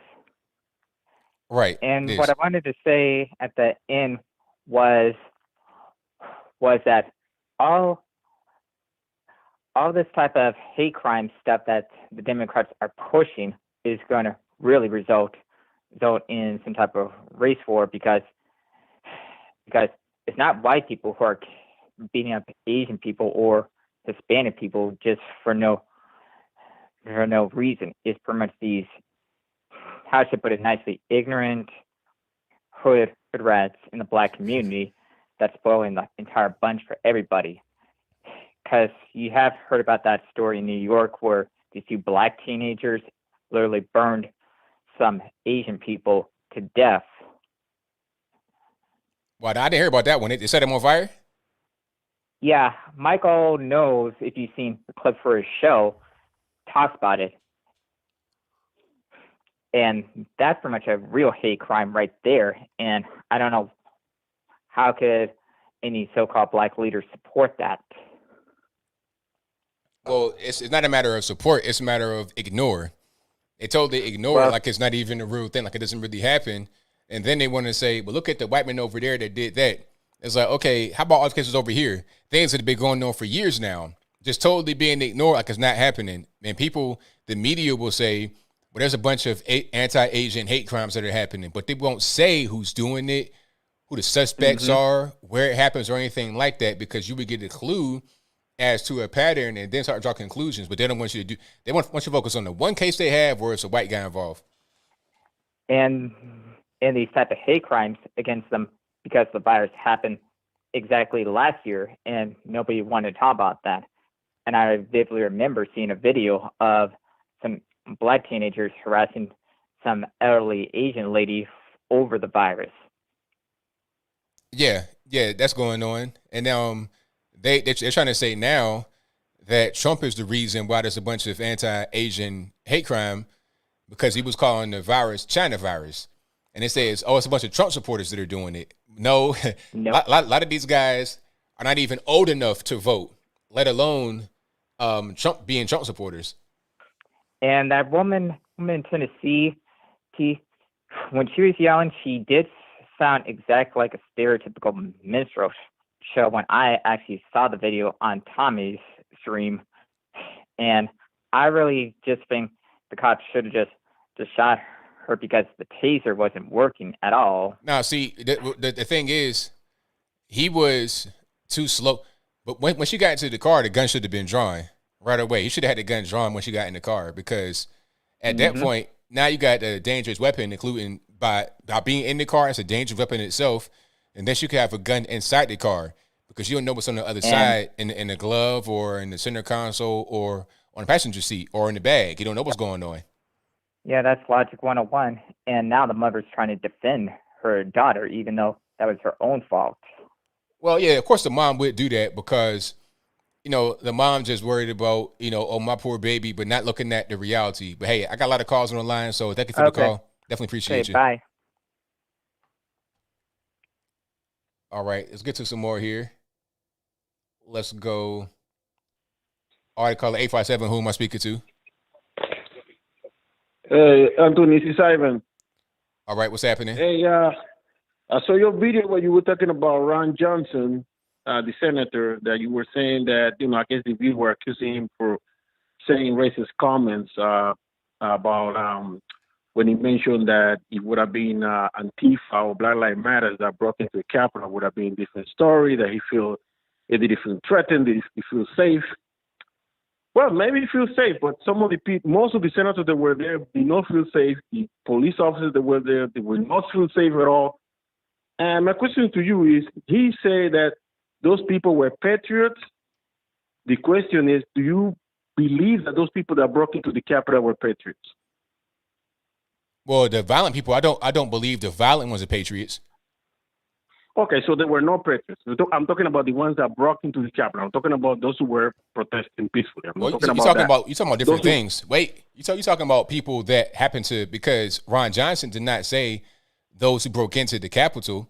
You said those that were there. So I want to make clear. Okay. So I want to make sure we're talking about the same thing. He said those that were there. Now, some that were there at the Capitol who were not even inside the building were just regular normies that were there for a rally. Those are patriots. But those that broke in and were harming people, those are not patriots. So we got to differentiate between the two different groups. You can't just say everybody. Okay. Wait, you can't say everybody that was there was somehow a bad person. I didn't say that. So I know you didn't, but I'm just clarifying for you. Okay.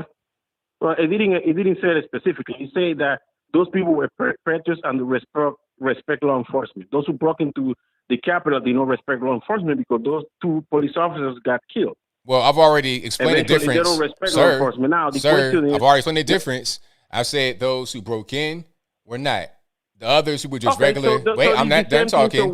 And the other ones who were just regular, everyday normies, minding their business, going there for a regular rally, those were patriots. So if you did not differentiate between the two groups, then I will. And let's just have that be that. You can move on to the next thing. Okay. So I got my point now. I'll come to my point. So when Black Lives Matter protests were millions that were protesting, there weren't a few, there were millions that were protesting across the country and even across the world in some places, in Germany, in Sweden, Australia.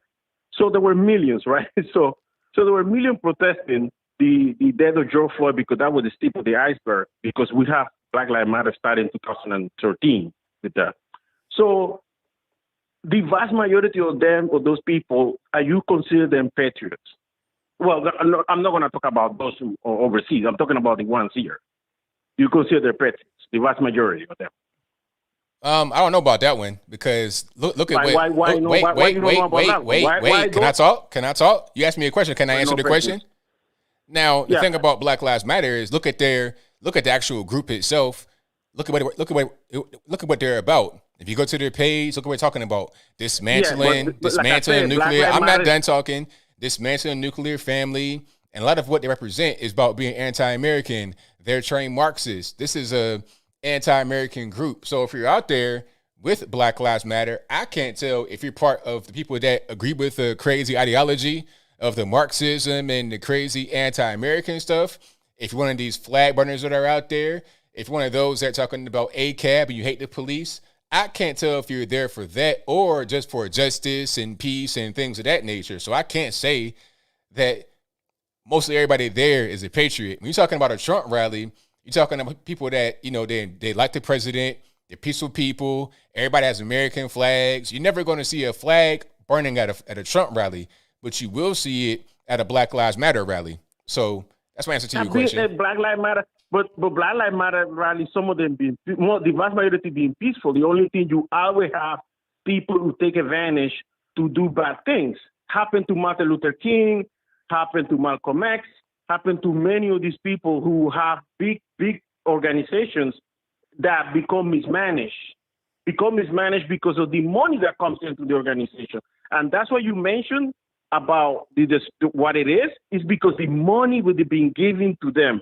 Amazon, Facebook, Google, give them money, millions of dollars, and they say, you know what they told them? If you take this money, you have to include the LGBTQ, whatever. They have nothing to do with the initiation of Black Lives Matter. It's just because the money that they receive. That's the problem with Black organizations, that we don't have enough money to fund our organization. So we got to take money from white organization, and they tell us what to do. And because we don't have the money to expand, that's your choice, ain't it? That's your choice, ain't it? Well, we have to take it, because how you gonna pay? How are you gonna expand an organization? How are you gonna pay the organizer? That's your choice. You take it. That's your choice. Well, how you? And if you want to do, pay the organizer, like, hey, you can pay me some money, but I'm not gonna do whatever you want me to do. You can say, hey, AB, here's a bunch of money. Go out here and lay on the ground and get hit by a car. I'm not gonna do that. So if I do that, that's my choice. I can't say, I had to lay on the ground and get hit by a car because they paid me to do it. Nah, I'm choosing to do it. Now, if you can't get no money, then you got to figure out a creative way to be able to do it. Figure out, how about some of you guys work, put some money in, get some of these entertainers and athletes and whatnot, get your Oprah Winfrey's, Tyler Perry, some of these guys that put some money in it and go towards a positive thing. But if you're taking money and do what they say, that's your fault. Nobody's saying that the organization is perfect. I'm not saying that it's perfect. So what's your point? What's your point? My point is that he claims that Trump supporters are those who went to the Capitol are patriots, but then if Black Lives Matter will be another story, will be like it would be feel threatened if they would have gone there. But okay, now the question is, why did he say that? The question, sir, you got limited time, sir. Limited time. You're muted right now. Nobody can hear you at all. Now, the question is, why did he say that? Because even on The View, Sonny Hostin said it. Out of all the Trump rallies, out of all the conservative get-togethers you had that one riot at the Capitol, just one. Sonny Hostin said that there were 570 Black Lives Matter affiliated riots, 570. So by the numbers, according to what your own people said on The View, a liberal Black woman, according to what she said, you're going to anticipate having more of a problem with a group that have had 570 riots under their belt versus a group that at that point had 0 riots. It's just math. Come on, just common sense. You get the last word. Anthony, you're trying to compare apple with orange juices. These people were marching and the police were already there. And you know the issue was with the police. So you know it's going to be friction. It's going to be conflict. Okay, so you're saying it's the police's fault. So if it's a corner, people with drum signs. So the police made Black Lives Matter marchers kill Sequoia Turner. Did the police do that? Huh? No, the police didn't. Okay. All right, and then the police did the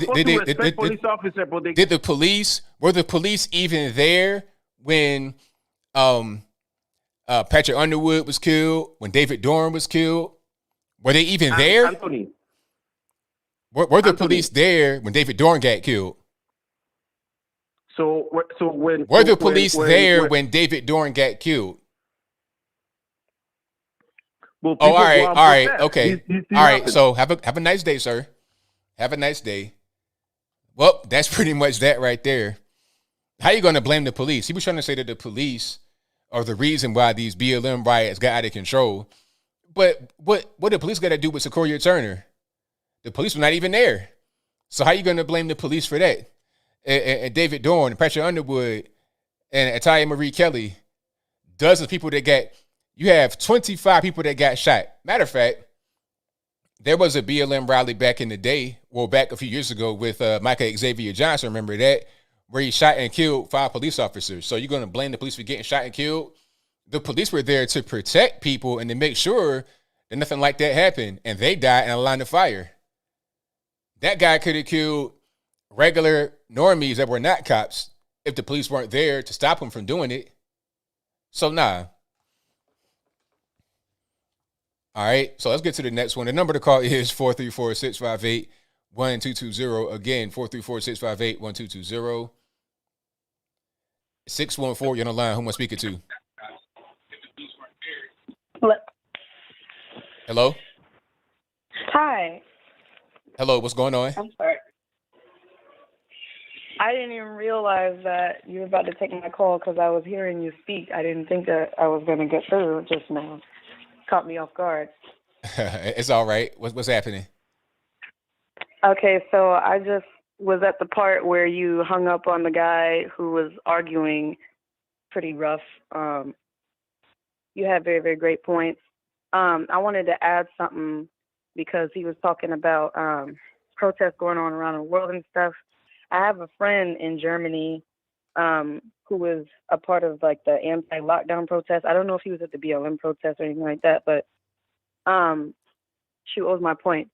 So I'm in the city of Columbus. I called maybe like a couple months ago and said something about that, but I didn't mention that in my city, we had to have a lockdown because the protests got so violent that there were local businesses that were destroyed, and like a brand new apartment building that was almost finished burned to the ground.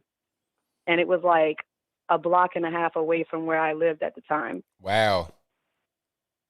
So I saw firsthand how it impacted my city. And I had debates with my own friends I had a few friends who were a part of the protest, some who had nothing to do with any of the violence.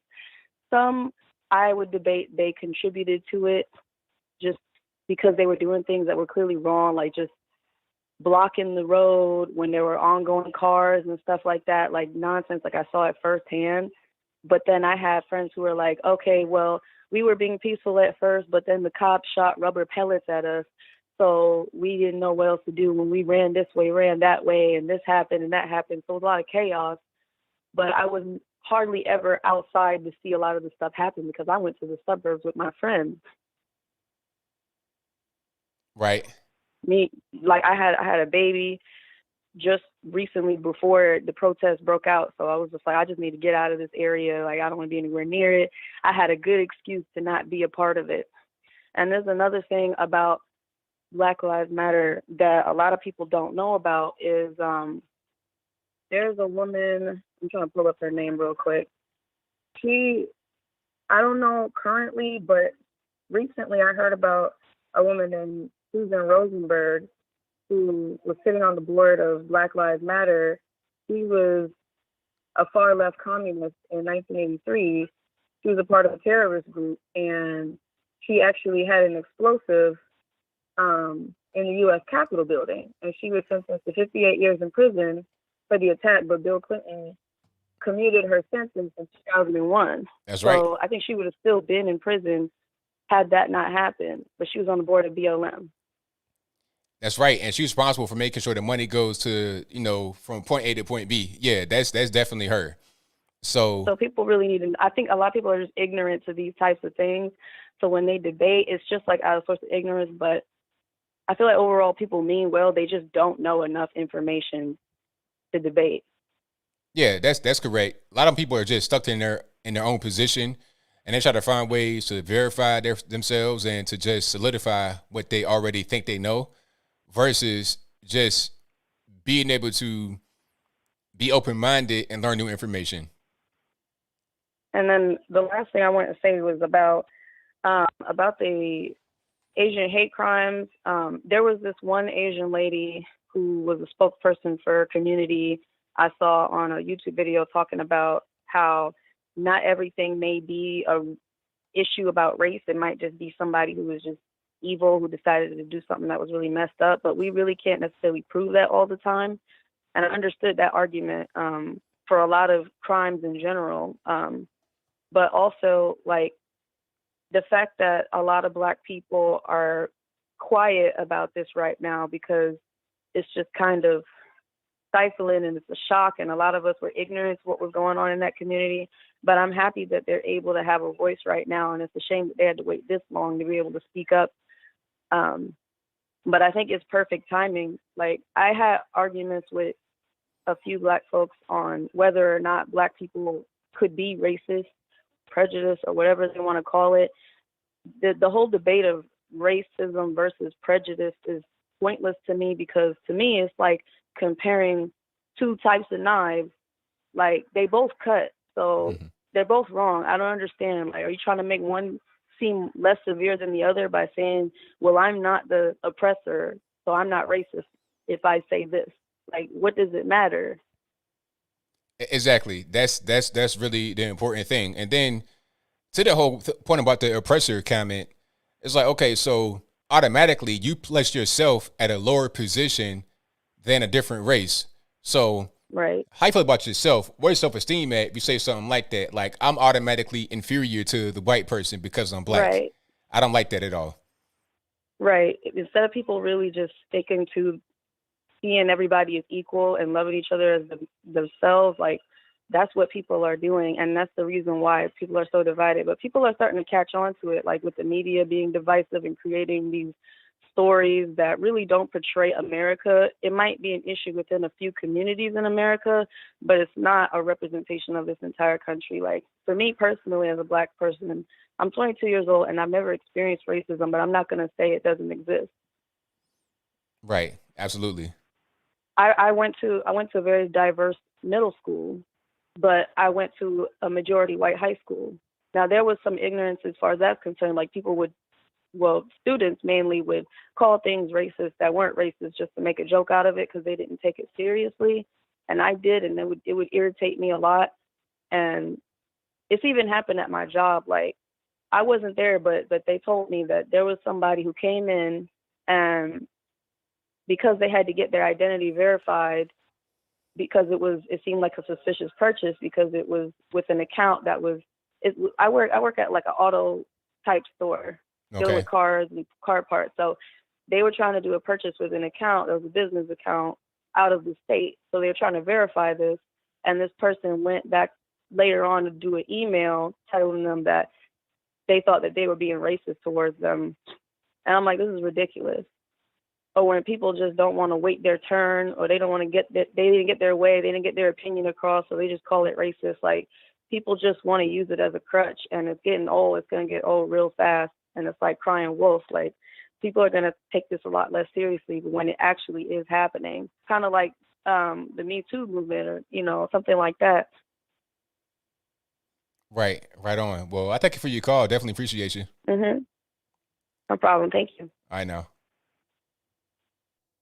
Great call. And shout out to all the young people with such, so mature at a young age. Shout out to all y'all. I got like a cousin that's like my nephew who is 22 as well. I remember carrying him around when he was a baby. So it's crazy to see such very young people with, them 3,000 IQs. So shout out to y'all.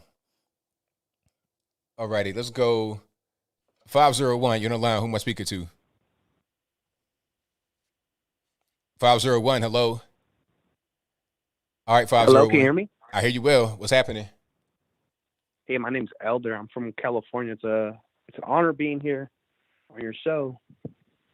Been watching you for a long time, and I like your content. I like everything you have to say, and I really do appreciate your perspective on a lot of these things. Well, thank you, man. One thing, yeah, I'm sorry.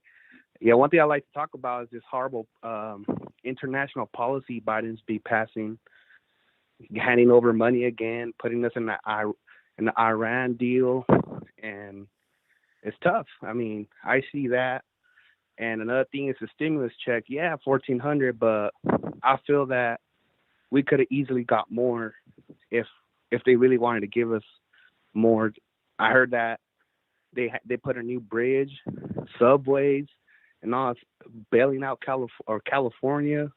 I'm like, it's just mind-boggling, half these things that get passed. Yeah, it's crazy, but it's, opportunity. Can't let it go to waste. You got a tragedy, just use it. Okay, you got the virus, it's good the whole world. All right, how can we fleece the American public to pay off our debts? That's kind of what's going on now. They're paying off the individual state debt by increasing the national debt, which is just going to hurt every regular person. Their budgets look very good. They can go out there and spend, do whatever they want, raise their salaries. But meanwhile, we're going to have inflation and stuff like that put on their back for years to come. That's what's going on right now. if I'm wrong, you correct me. I heard that now they're talking about raising our taxes to pay for the $1.9 trillion that just got passed. Oh yeah. Or Joe Biden said he's going to raise taxes on people that make more than 400,000. But people, when they hear that, when normies hear that, they don't think that it applies to them because they think, oh, I don't make 400,000. That won't apply to me. Yes, it will, because if you're making that kind of money, you may be in the position of an employer, meaning, all right, if I have to pay more taxes off of what I'm making from my business, how am I going to be able to maintain my business and be competitive with prices and stay afloat? Well, I'll raise the price of goods and services. I'll just make everything cost more money. So if you're just a regular normie going to the corner store, getting your Fritos and your Takis and your soft drink, you're going to pay more for that. So over a period of time, throughout a day or a week, you will end up paying the tax increase that was levied upon the so-called rich person. Right. So I guess I'll give a little bit of hope to people. I'm from California. My county voted Trump, where my county was turned red.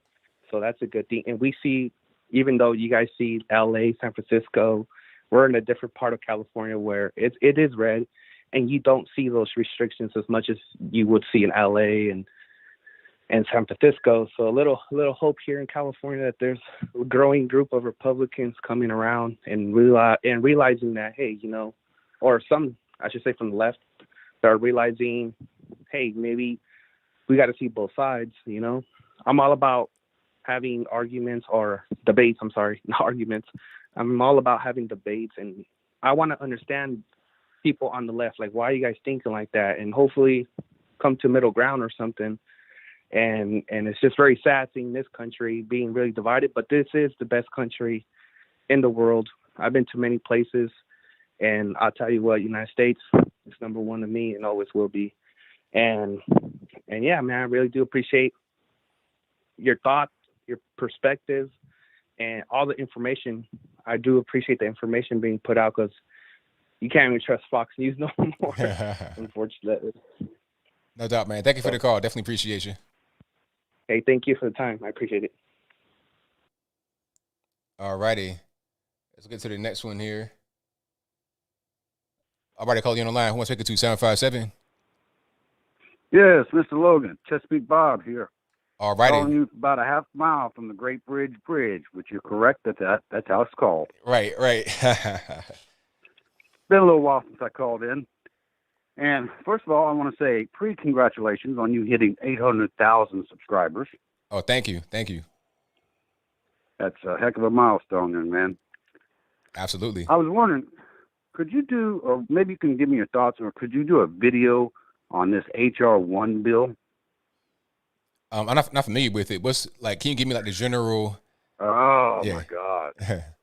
like I told you before, the Democrats are sneaky when they do things. So the HR 1 bill wants to nationalize the voting system, okay, which means no voter ID, mail-in ballots that are mailed out automatically. So basically, 2020 election every single time. That's ridiculous, and it just, you're gonna have a lot of fraud automatically, because if there's no ID and everything's just mailed out, you're going to have mailboxes getting robbed. You're going to have post offices getting corrupt and taking stuff. Like, I was hearing about some PlayStation 5s being stolen from, Amazon. You're going to have stuff like that happening with these mail-in ballots. So it doesn't make any sense. And then the thing is, okay, we're going to have mail-in ballots. Just today, I have some mail from one of my neighbors that came. So, how are you going to just make sure that each ballot gets to the right home and that the right person fills it out and sends it back? How can that be? Let's say, okay, I live in a house with 6 people in it. It's a big house, mom, dad, kids, whatever. And one of the kids wants to be rebellious, all this and that. He gets all their ballots. He intercepts them. He fills them out and forges her name and signature and sends them back. They all want to vote Trump. He says, okay, I want to vote Biden. How are you going to stop that? It's ridiculous. You can't. And that's why I wanted to bring it up, because I didn't know if you've heard about it or not. But Nancy Pelosi put it on the House floor, as the first bill to vote on. Okay, and it's a rather lengthy bill, and in it, it's got nationalized voting. It takes the power away from the states, which is the Constitution says it will be at the state.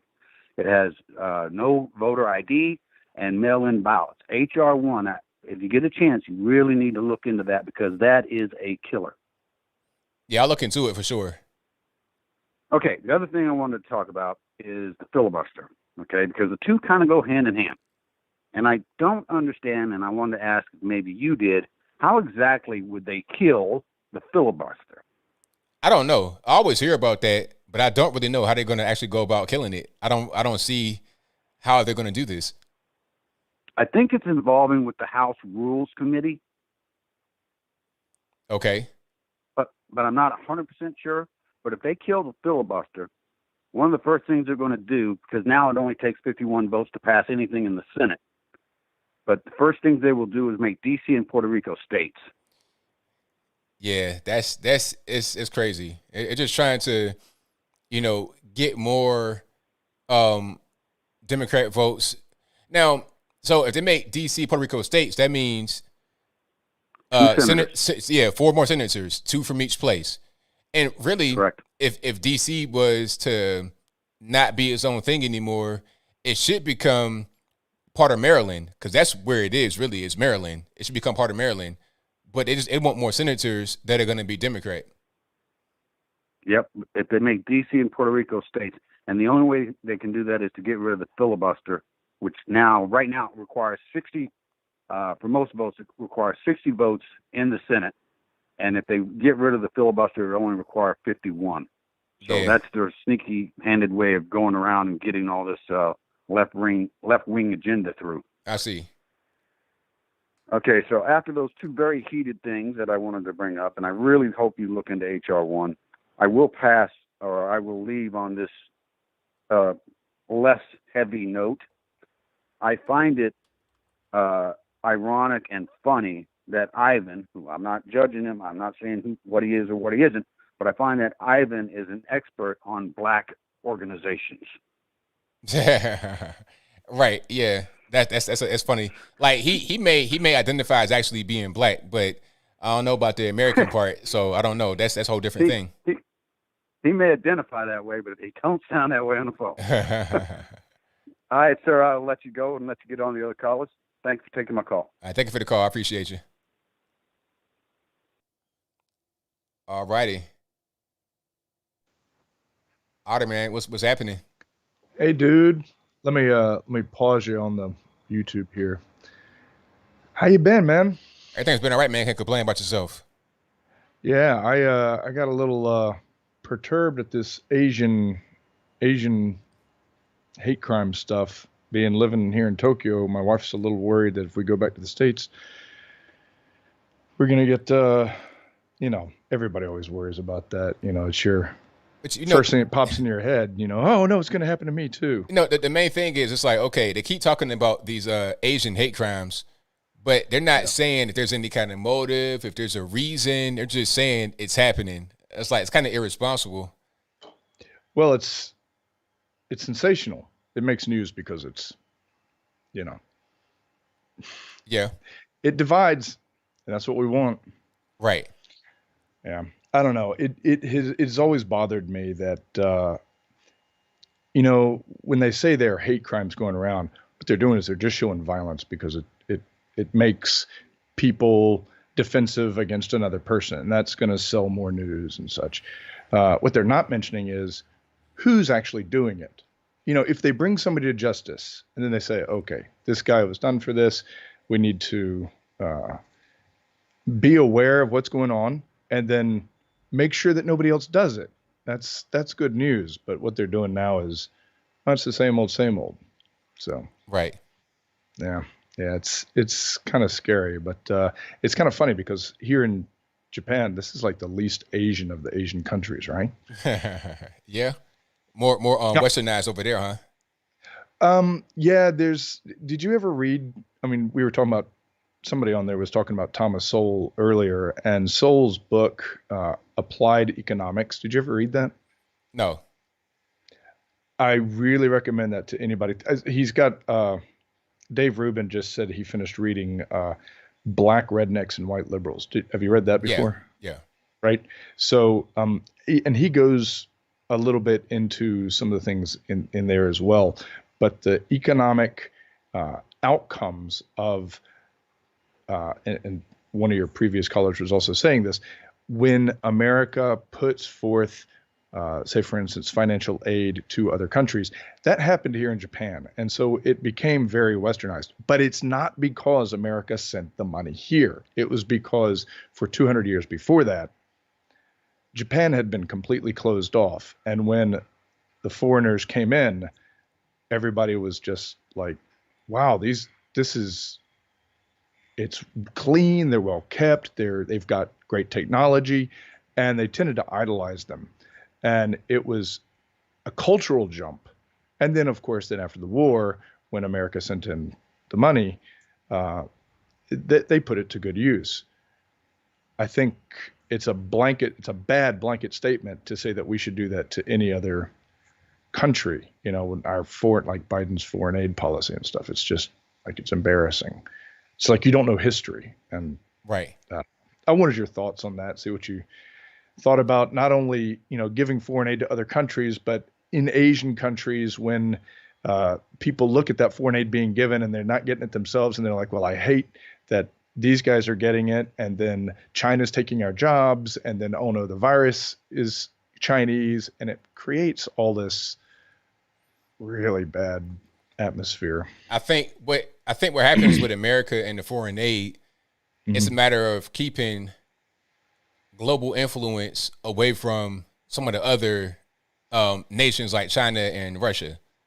That's really what it is. That's the end game, because it's like, okay, if you pull out of Africa and you're not giving as much foreign aid to some of these nations, well, here comes China, and then China may come in and do kind of like a takeover. That's happening right now, really, in Africa. So it's almost like a humanitarian type thing by trying to keep China out of Africa. Yeah. And also, if you keep China out of Africa, then they're less able to feed their citizenry and expand their territory and do things of that nature.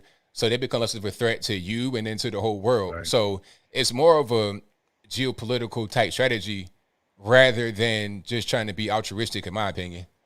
Yeah, it's not necessarily a smart geopolitical strategy either. As a matter of fact, somebody in the chat said Sowell's book Applied Economics is on Audible right now. And if anybody's interested, go to Audible. If you have an account, Sowell's books, like half of them are free right now. So you can just download them and listen, and it's great education. Great idea. Yeah. Anyway, it's good seeing you, man. It's been a couple weeks. Hope you're doing well. Take care of yourself. Shout out to everybody there. Thank you for the call, man. Definitely appreciate you. Yeah, man. See you. All righty. Yeah.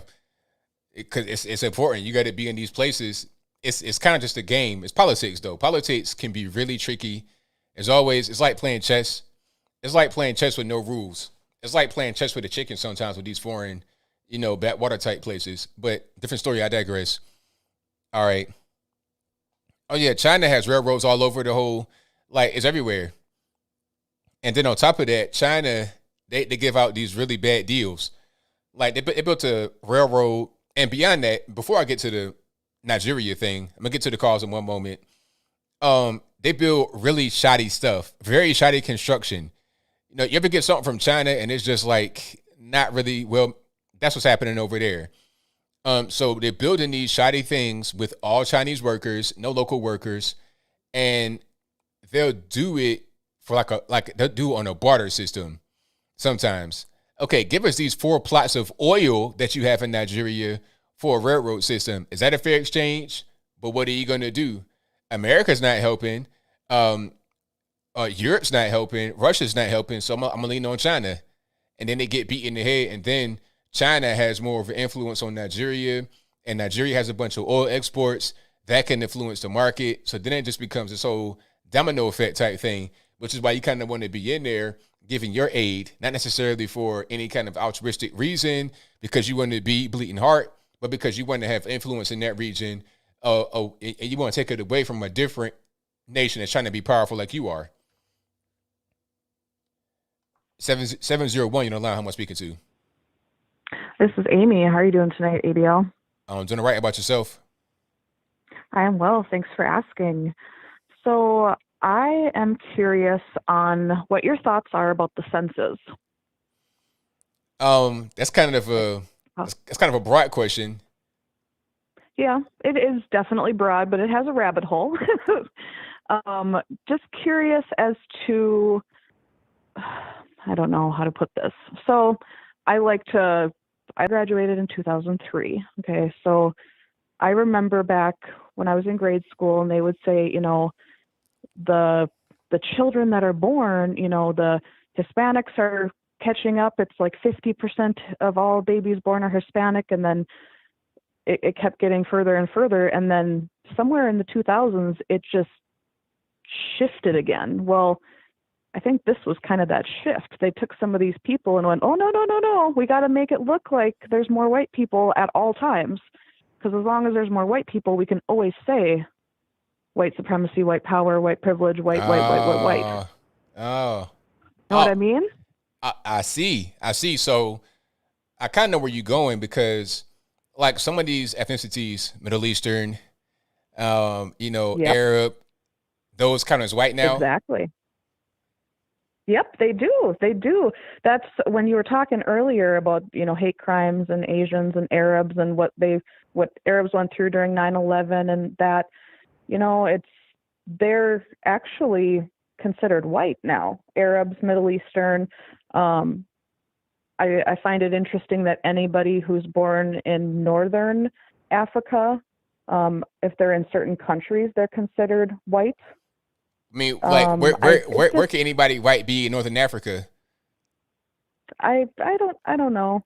I Like- mean, Charlize Theron's from South Africa, and she's white. I don't know. Well, that's different. I mean, you're talking about you're talking about like Dutch settlers, but in North Africa, you're talking about like native people that've been there forever. They're not white at all. You're talking about like Muammar Gaddafi. If you ever seen him, I mean, that guy's not white at all. Oh yeah, and they took some of the African tribes, and they are classifying them as native instead of black. So it's just it's interesting to me that they're shifting all these different. So how can a minority ever catch up when they're continuously? Oh, okay. Well, next is going to be, well, if you're 3/4 or more white, then we're just going to put you in the white category. So, well, Meghan Markle, you're white now. Right. Yeah. And then it's going to be, well, if you're half. So I just thought I'd call and get your opinion on that. So I love listening to your show, and I love all your different callers. Definitely would love to be a part of the screening to keep away, the drunk or the crazies, but with time, right? Right. Thank you so much for your time, ABL. Have a great night. All right. Thank you for the call. I appreciate you. Yep. Bye.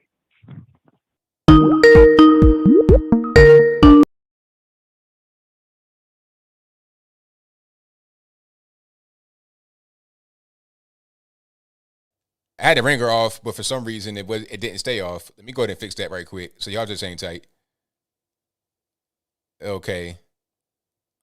Let's okay, that should work. Skype, I tell you, it's the worst. Okay, we should be good to go now.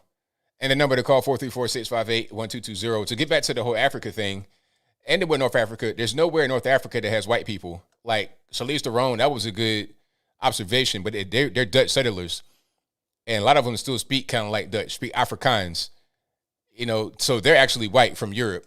But the North Africans, you're talking about French Montana, people like that from Morocco and Tunisia. Maybe there's Ceuta, which is a Spanish enclave, but that don't really count. Technically, that's in North Africa, but that's not the same as like Libya and Egypt. The Egyptians are not white. But it gets kind of weird once you get into the rabbit hole of race and stuff like that. So I digress for now. Let's get to the next call. 228, you're on the line. Who am I speaking to? 228. Oh, I guess I didn't answer. Okay. 228, you're on the line. Who am I speaking to?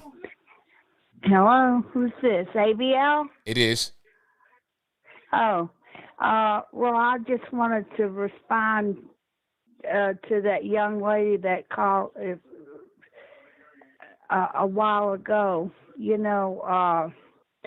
People are just getting so tired of that they're not paying attention to it. About the Asian. Even I am from Mississippi, okay, and I have white friends. I got black friends. And we're all rednecks. That's another thing that people don't understand. Rednecks are the most misunderstood group of people in the whole country. And they do have black rednecks. Rednecks don't have nothing to do with the color of your neck. It has to do with your lifestyle. And we're all together. We're one people, all us rednecks, no matter what color we are, okay? And we are so tired of all this Asian shit, this Asian stuff and all that stuff. That's why it's all falling apart, Even the black rednecks are saying, that's crapola. We got to worry about putting food on our table, making sure my kids got shoes and clothes to go to school. And I ain't got time to jump on nobody. I don't want to jump on nobody, and they better not jump on me. And that's the truth. We want to just live. That's all. And if they want to study Americans, let them study rednecks, and they will find out we come in all shapes, sizes, and colors. And have you ever lived in the South? Yes. Well, I was born in Virginia. I lived in Louisiana, Mississippi, and Alabama. I've never lived no place but the South. I'm a Southern girl, okay? And I know rednecks. And I can guarantee you, we're just getting so sick and tired of all this crapola. I don't want to jump on no Asian guy. I don't want to, and my husband ain't going to jump on no Asian guy. He's worried about getting enough money to go down to Walmart and put some groceries on the table, buy some shoes for our kids to go to school, pay for all the things that we need to pay for, and hope the gas company man don't come and turn our gas off so I can cook dinner. That's what we worried about. That's what we are worried about, and that's it. Thank you for the call. You can just take that the way it is. Right on. If you got anything to add to it, you go right ahead. You said you know about us people in the South. Oh, yeah, absolutely. I mean, you said it right there. You said it very good. I mean, we got more of a one culture type thing down here. We got more in common than we do. Yes, that's what you understand. We ain't divided. I like cornbread. My next door neighbor likes cornbread, and guess what? That's a black redneck family, and she makes good cornbread, I mean, we eat red beans and rice and cornbread every Tuesday. That's the way it goes. That's right. Absolutely. Okay. Tell everybody I said hey. I tell them. Okay, bye-bye. All right. So she said, hey, y'all. She said, hey. Oh, man, that was a great call. But yeah, she's right, though. I mean, y'all know me and my story. I was born in West Virginia in a trailer, and my dad brought it down to Virginia, where it's still at in the trailer park right now, Newport News, on the corner of Jefferson and Mercury, the trailer park right there. That's where we came. We were black rednecks, for real. Coming down from the mountain in the trailer. You can't get no more redneck than that. And when I was a little kid, my dad had a big truck. I got a big truck now. It was crazy because my mom told me the story the other day how one of Dad's first vehicles was his real big Ford F-150. I'm talking about no exhaust, no muffler on the exhaust. The thing loud, and she got to hop up in there. Mom's about 5 foot tall, right? She got to hop up in there with her baby in the back, pulling up to the daycare or whatever. I was at this preschool. I was at a Christian preschool. And she pulled up in this big, loud F-150 back in the 80s. That's what we come from. We got more in common than we do not in common, than we don't have in common. You see what I'm getting at? So, yeah, she's right on point. Yeah, the cornbread. Matter of fact, I had some cornbread yesterday, and it was rocking. Oh, my goodness, rocking. Matter of fact, I still got some more cornbread. I'm gonna eat some when I'm done with this stream. I'm gonna get that last piece of cornbread and tear it to pieces. And if it's gone, then I'm upset. I'm getting triggered. But anyway, let me get to the next call. And let's go ahead and get rocking here. 541, you're on the line. Who am I speaking to? Hey, ABL. Yes, it is. What's Long-time happening? listener, first-time caller. Oh, thank you. I absolutely love your content, and I have a couple questions for you. But I have a comment first. I'm in academia in Oregon, the land of the woke, and I think one of the big things is the white privilege comes from people who have never met poor white people. You know, they ain't going and getting cornbread and shit. Pardon my language, but they don't know any poor white people, so they think that all the white people grew up in, middle class suburban areas. They don't know any country people. But my general question is, how do I reach out in such an environment to young people who have only gotten this, especially young black people? It's hard, man, because you're like in the belly of the beast, right? You're on the left coast. Yeah. It feels like everybody's one way, so it's kind of hard. I don't know what you can really do. Just drop little hints, because sometimes what happens is you got people that are hiding that feel the same way you feel, but they're scared to come out the same as you. So just drop little hints, and then you may feel like, okay, I got to have an ally right here. I can talk to them about whatever, because we're on the same page. And then, just try to grow it that way. Try to grow it organically with people that are on the same page with you. And maybe just, I don't really know what to do beyond that, but you have to get people on your page if they're not there already. If they're open-minded and they're willing to hear, just talk about certain things. But to try and just, reach someone that's probably an adult or kind of a little bit older if they're underage, to try and reach them and try to preach to them, sometimes it just kind of goes the wrong way. Then it might just be a fight and a confrontation, and that doesn't get anything resolved. So I guess the best way would be to get to those who are open-minded and willing to hear, and those that aren't, I'm not sure what you can do. So another quick question. Is there any, like you said that you used to be pretty hardcore leftist, right? Yeah. But like what was there anybody in your educational history who did functionally reach out or tried to reach out that worked for you? No. Like what happened with me was I came to it. No, seriously, I came to it on my own. Yeah. And that's generally how it works. It's like trying to talk to somebody that's on drugs, and you're trying to tell them, stop using drugs. You got to get yourself right. Get off the pipe, stop smoking meth or whatever. They don't really want to hear you until they're ready to actually go through with it. You take them to rehab, you take them here, you take them there. It doesn't matter, because if they want to get high, if they want to be on the drugs, they're going to do it. What you say doesn't matter. When they're ready to get off, then they're ready. So at that point, when I became more conservative politically, I was ready for it. So that's why I say, reach those that are open-minded and that are trying to find their direction and trying to find themselves. If they're not there, then they're not trying to hear you. Yeah.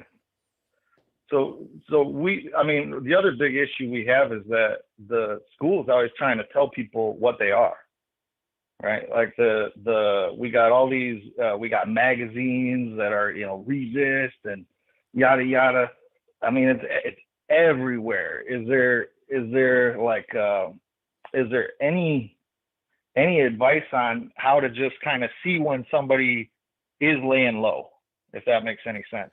I don't know. Just be very attentive. Pick up on certain things. Like me, I'm a decent judge of character, and I can kind of see certain things in people, like how they react to certain news, like little movements, little ticks of the eye, and all this and that. I could kind of see it sometimes, and I might drop a hint myself and just say something, not necessarily to them, but just I say it around them so they can hear me. Like I know they heard me, but I didn't really say it directly to them. So I'm not trying to preach to them or be accusatory, but I'm just saying it, and they might pick up on it. And then be like, hey, you know about that? And then there might be a conversation that happens as a result of that. Yeah. Okay, well, thank you very much. I appreciate the advice, and keep doing what you're doing. It definitely works. Thank you for the call. Definitely appreciate you. All righty, great call. Let's get to some more calls here. 409, you're on the line. Who am I speaking to? Hey, you're speaking to Cody Mace. All righty, what's happening? Well, I kind of wanted to talk a little bit about what the last caller was saying. I got a couple of friends who are liberal, and whenever I'm kind of discussing with them about some of these things, about privilege and whatnot, you have to excuse me, I'm a little nervous. That's all good, man. Just me and you. I can kind of hear myself in the background, and and one of the things that we were kind of talking about, and I have a really good friend at work, and excuse me, I'm really nervous. It's just me and you, boss. Well, anyways, we were kind of talking about, like some of the, white people and kind of how they can be impoverished and whatnot, because we kind of get into a little bit of the white privilege discussion. And I think one of the things I was kind of having a little bit of trouble reaching across the aisle with that was, well, they'll say that even though you see like poor white person on the corner or whatever begging, or like maybe a poor white person living in a trailer or whatnot, they would always come back with the same, he would come back with the same argument saying, well, yeah, but if you imagine that being like a Hispanic person or a black person, something like that, the condition would be much worse. Even though we're clearly giving an example of, where white privilege is not working, they'll just say that it'd be a lot worse for somebody who is a person of color. I kind of want to see what your thoughts were on that. It doesn't make any sense. It's like, okay, like my example from earlier, when I was talking about the white lady who had to have been no younger than 70 years old. I'm talking about head full of gray hair, like somebody's grandma or great grandma was outside at the gas station digging in the trash. It's like, how much worse can you get? I'm seeing somebody that's digging in the trash for food, and it was kind of chilly outside too, so it wasn't even like a nice day. It was kind of raining, so it's like, how much lower can you actually get than this? And then the thing is, how do you know it would be worse for somebody who would be black or Hispanic? And then my question would be, well, how about those that are doing very well for themselves? Like, okay, because you're black and Hispanic, it means you're just automatically going to be in a bad situation. You're going to be automatically less than the white person. Isn't that called white supremacist type thinking? To think that because you're white, you're going to be above all the non-white people. So what are we talking about? Are we talking about racism, or are we talking about trying to be altruistic? Which one is it? I'm having a hard time being able to figure it out. All right. And then beyond that, when people talk about, the white privilege thing, there are more poor whites than there are blacks in total. Not poor blacks. I'm talking about blacks in total. You got about 40 million poor whites, like below the poverty line, but there's only about 36 million blacks in total. So this white privilege argument is not really a real thing. When you look at some of the, what they say, the income disparity between blacks and whites, it's okay. Take away the Bill Gates, Elon Musk, the top 1% or fraction of 1%, and then look at what you have. Look at the median income between blacks and whites. It's a lower difference there because the median income is a better estimate of the average. Rather than looking at all people, look at the majority of regular people and see what the median income is. It's right about the same. It's not much of a difference. So once you look at regular everyday people working, there's not much of a difference. And to say that a black or Hispanic person will be less than the white person automatically, that's racist in itself. Well, I really love the way you explain that. You always have a way of kind of diving into things and, kind of explaining it to a lot of people who, like me, who kind of hear a lot of this stuff, but, we don't really know any statistics or anything like that. So I really appreciate it. I'm a first-time caller. I just started listening to you a couple of days ago, and I love your content, man. I'm going to keep listening, and you have a good one. Thank you for the call, man. Definitely appreciate you. All right, bye-bye. Yeah, great call. Yeah, they always say, it's an income disparity, and there's a difference between the blacks and the whites, and the net worth is way different. Okay, take away these multi-billionaires, which is only like a handful of them in the whole world. Take away those guys and look at regular, average, everyday people that you see in the Walmart and all this and that. It's not a big difference. It's not a big difference. I think the median income. Well, I don't want to median. I'm looking at some of the maps from census. Speaking about that earlier. And in some areas, like let's say in the poor area, South Carolina or something like that for blacks, the median income is like $28,000 for blacks. but it's like 35,000 for whites. It's not that big. It's not a big difference. Yes, it's different, but not that much. It's not like 28,000 and 280,000. All right. You might be able to go to Sizzler a couple more times a year. You might be able to get you another flat screen TV, but that's about it at that level. All right, let's get to the next one. 925, you're on the line. Who am I speaking to? My name's Angel. How you doing, ABL? I'm doing all right. How about yourself? Pretty good. I'm out here in California, and I actually kind of want to rant, but bring this up. And it's about the border and the situation at the border. And I just want to say this. I talked to people in California, and like the border situation kind of made me really uncomfortable. So I've been trying to raise awareness by just kind of bringing it up. Hey, do you know what's going on at the border? And no one really knows. And when I explain it to them, it's so difficult to get past the, hey, we need to be loving and we need to be accepting for these kids. And when I kind of tell them there's like a lot of layers in that, like the kids are the front layer, but there's a lot of strings attached with those children out there in the border. And it's weird because they say a lot of condescending stuff that's very pretentious, such as, oh, well, we need to help those kids by bringing them in. And I said, okay, well, what do we do then? Do we put them in foster care? Foster care is not really that great, right? You wouldn't put your kid in foster care, right? And it always kind of ends with this like annoying condescending, oh, well, we have to do something. We can't just do anything. And I kind of like always bring up, hey, guys, listen, like, I'm not trying to like, you know, like say that you're wrong. We have to do something, but this isn't the way. We have to kind of help these people that are coming here for opportunities, but this isn't the way to help them.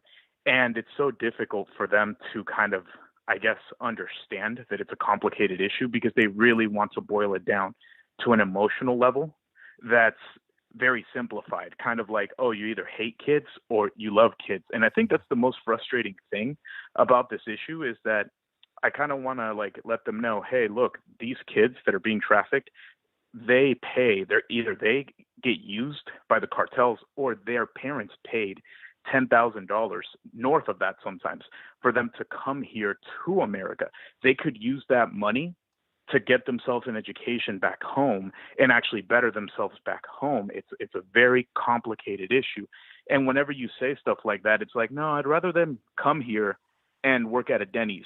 I'd rather that than actually help them find meaningful solutions where they can actually get a better quality of life in their country.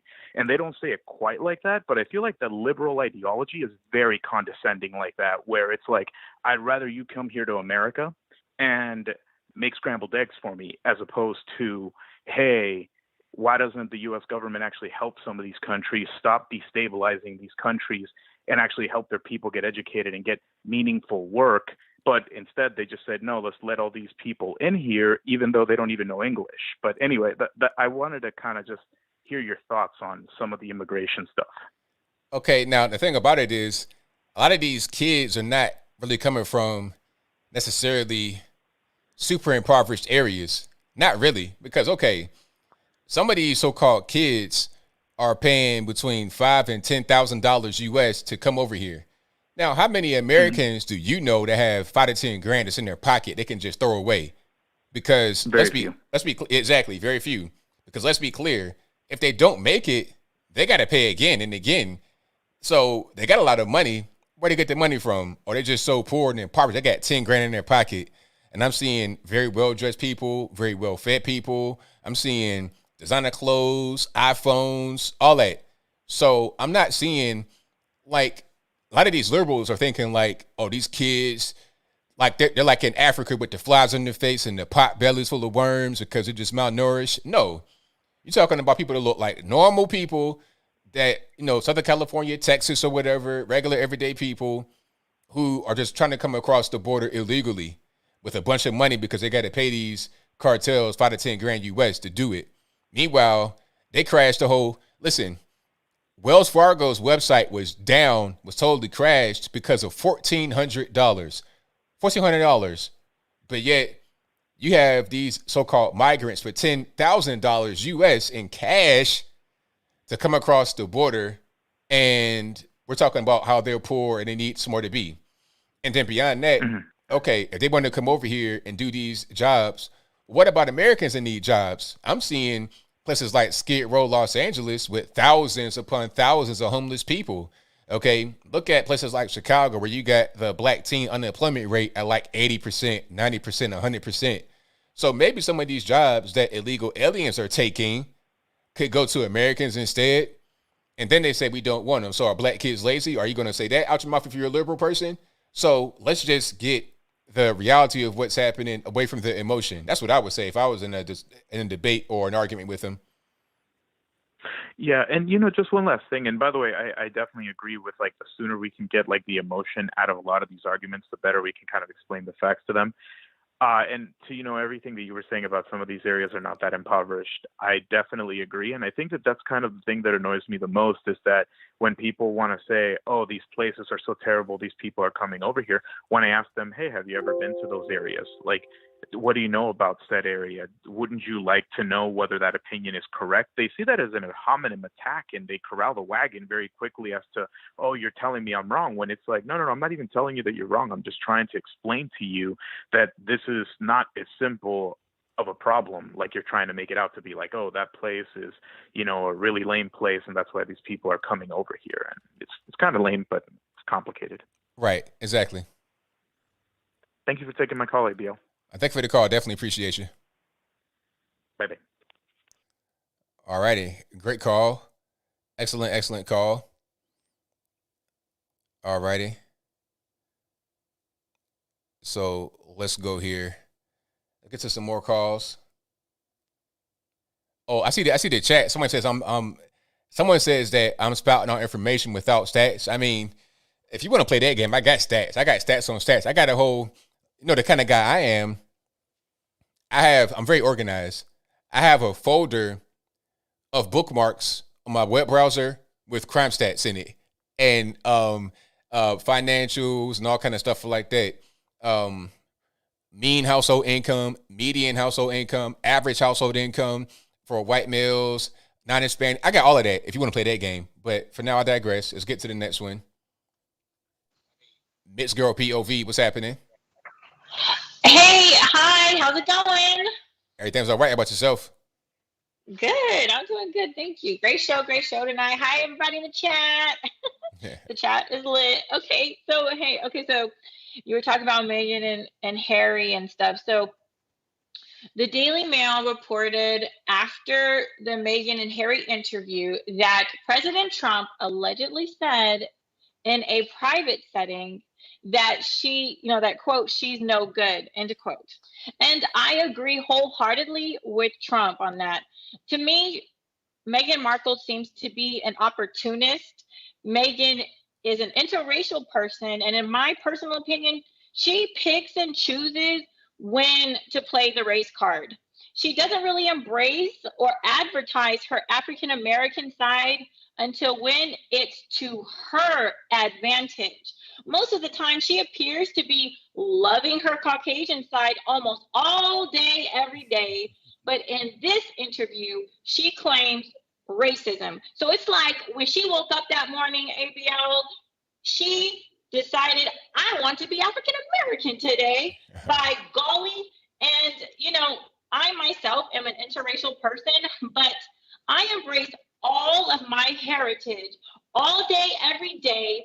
That's how I roll. So I think she needs to stop, playing the race card, and she needs to stop being African American only when when it's to her advantage. So I just want to know, what are your thoughts about this? Okay, about what specifically? About her just trying to play the victim card, basically? Whenever it's yeah, do you think she kind of has selective days when she wants to be African American and other days when she doesn't? Of course, like Kamala Harris. Like yes. I saw her today talking about the Asian community. It's like, okay, now you're Asian, but on some days it's like, okay, I got black girl magic. So it's like, oh, okay, you could just pick and choose what you want to do whenever you want to do it. And you could be a victim of a particular thing whenever. It's like, okay, I'm half Asian, I feel victim today. I'm half black. It's always like using it to your advantage to be a victim. Exactly. A professional victim, right? Isn't that what they call it? Professional victims, where it's like, Kamala, you're right. She's guilty of these things too. And I just think that, for interracial people, like, Are you what you gonna be like? But don't be like a chameleon. One day I'm this, one day I'm that. It's like you either embrace, in my opinion, you embrace all of you, or if you're just gonna only focus on one side, then that's what you do. But don't be picking and choosing. She said, "Oh, we're going on Oprah today, Harry. You know what's up? I'm going to be African American today." And it's just ridiculous. I see your point. It's like just be you, be you all the time. Like let's not be an actress and pick a role depending upon the day. Exactly. And if she was an actress, I would have to give her a D on that right now. She's a D list because she needs to work on them skills. If she's trying, she's got her little hustle game and she wants to be America's princess. But, thank God we don't have any royalty over here. And I wish you would stop obsessing over these people. It's like, that's their thing. We have our own stuff going on. We don't need to spend so much time obsessing. And I know that there's going to be some people in there who probably say, oh, but you're talking about her. Yeah, I'm calling her out for picking and choosing when she wants to be African American, because we should just embrace all of us. And if you're just going to be one thing and that's what you want to pretend to be, then you just do that thing. But don't just pick it when it's convenient for you to score points. So, all right, ABL, well, thank you so much for taking my call. I appreciate it. You take care and God bless. I thank you for the call. Definitely appreciate you. Thanks. All right, so shout out to Mixed Girl POV right here on the YouTubes. Check her out on the channel Mixed Girl POV. All righty. Can you hear me? Yes. How are you doing? I'm doing all right. About yourself? I'm doing well. I had to call in even though I was doing yard work today. But when somebody started talking about HR1, it was just very important for me to go ahead and call in. Can you hear me? I hear you well, yes. Okay, I'm sorry. HR1 is a voting disaster bill, absolutely. And one thing that I think that people need to know is they need to call their senators now. This bill has been pushed through so fast. They took Nancy Pelosi took the whatever stimulus they were going to have, and you know how long they held it, right? For quite a while. How long was it? I don't know. It was weeks and weeks. Yeah, it was a while. But the thing that if you look at when this went through, it started just in January, and you can look on govtrack.us, and it started in January, and it's just boom, boom, boom, boom, boom. And I'm telling you, it's worse than we think it is. People who just get a driver's license can vote, which brings in what's happening at the border, I believe with all of my heart. It's dismantling the state's power to run their own elections. I usually like to call and have all fun and that kind of stuff, but I'm just telling you, this is so serious for our country. I called my senators and I talked to Jim Inhofe, and my conversation was, I want to know how he plans, I wanted him to know, I wanted him to vote no. And then I said, what, how will he vote? And this is the political talk I got. Well, we don't know what date the vote is coming on. And I'm like, it doesn't matter what date it is. If he's read the bill, I want to hear that it's a no. And he said, well, he plans to vote no. And I'm like, no, I want to know what his decision is, because I think sometimes they play this political game, because if he said, well, he might vote yes, then there's time for there to be a groundswell. And I'm just not sure about it. I called Langford, you can't get through to him. And on, the money that it takes to come over the border, I don't know where people get their money. I mean, I don't have access to that kind of money. I couldn't afford to come across the border. So, but have you ever been or seen a quinceañera? It's like a Mexican birthday party, 14th birthday party. Yes. Yeah. Somebody's got some money somewhere. They definitely do. I mean, like I said, and I don't begrudge them that. If they've got it, spend it. Have a great life and do that. But I'm just telling you, if anybody is concerned or interested, if they'll go to govtrack.us, where is this? I'm trying to show it on my camera. Can you see that? I can see it, yes. That's just a great website, and it will take you to, you can just put in HR1, and then all you do is put in your state, and boom, you've got the numbers to call. And it's just very important that we do this. I mean, I just feel like this is something that we cannot delay. I usually like to call and have fun. You can see my taters in the background, but this is important. If this passes, it will be, like your earlier caller said, it will be November 3rd over and over again. That's right. I'm just very, very concerned about HR1, and you have a great following. I'd love for you to do a show about it. Something's going to happen quick, and I just think we need to do something before it gets too late. I think you're right about that. I'm gonna look into it, do a show on it. Thank you for your call. Okay. Yeah, I will do a show on that. I need to. That's actually a very good topic that needs to get addressed, because people, regular normies, ain't gonna know what that is. Like, what's HR1? Why should I be concerned about that? So yeah, that needs to be a thing that we all know about, and then there needs to be a groundswell of people saying, "Hey, what's happening? What's going on?" and really, pressing the issue for sure. All right, let's get to 716 on the line. Who am I speaking to? Oh, how you doing? Doing all right. First time caller. I just wanted to maybe get the thought out there for people who are curious. Like, it seems like I've noticed a lot of people, not in my area immediately, but just in general, seem to be complaining about white privilege and things of that nature. And I happen to live in an area of upstate New York, which is not wealthy whatsoever. There's pockets of wealth, but it's not overall wealthy. We actually have a welfare building in the area that I live in, and it's funny because the closer that you get to the welfare building, the more blocks and blocks and blocks of abandoned buildings and houses that there are. Wow. Yeah, this area was kind of like Detroit in the sense that it was a town that was built predicated on the work that was done here. And as soon as that work was gone, the town just kind of stuck around but fell apart at the same time. And getting to the point, though, there are people of all races here that you'll see walking around the streets, and they're in some state, unfortunately, whether it's like an addiction. Most of them have alcohol addictions or stuff like that. And yeah, it's definitely not exclusive. People, I think that what I'm getting at is I feel like people who are complaining the most should try to experience more and go out of their way to travel around more and go away from tourist areas and check out the areas that are attached to the tourist areas. Because it's, you'd be surprised at what these areas look like.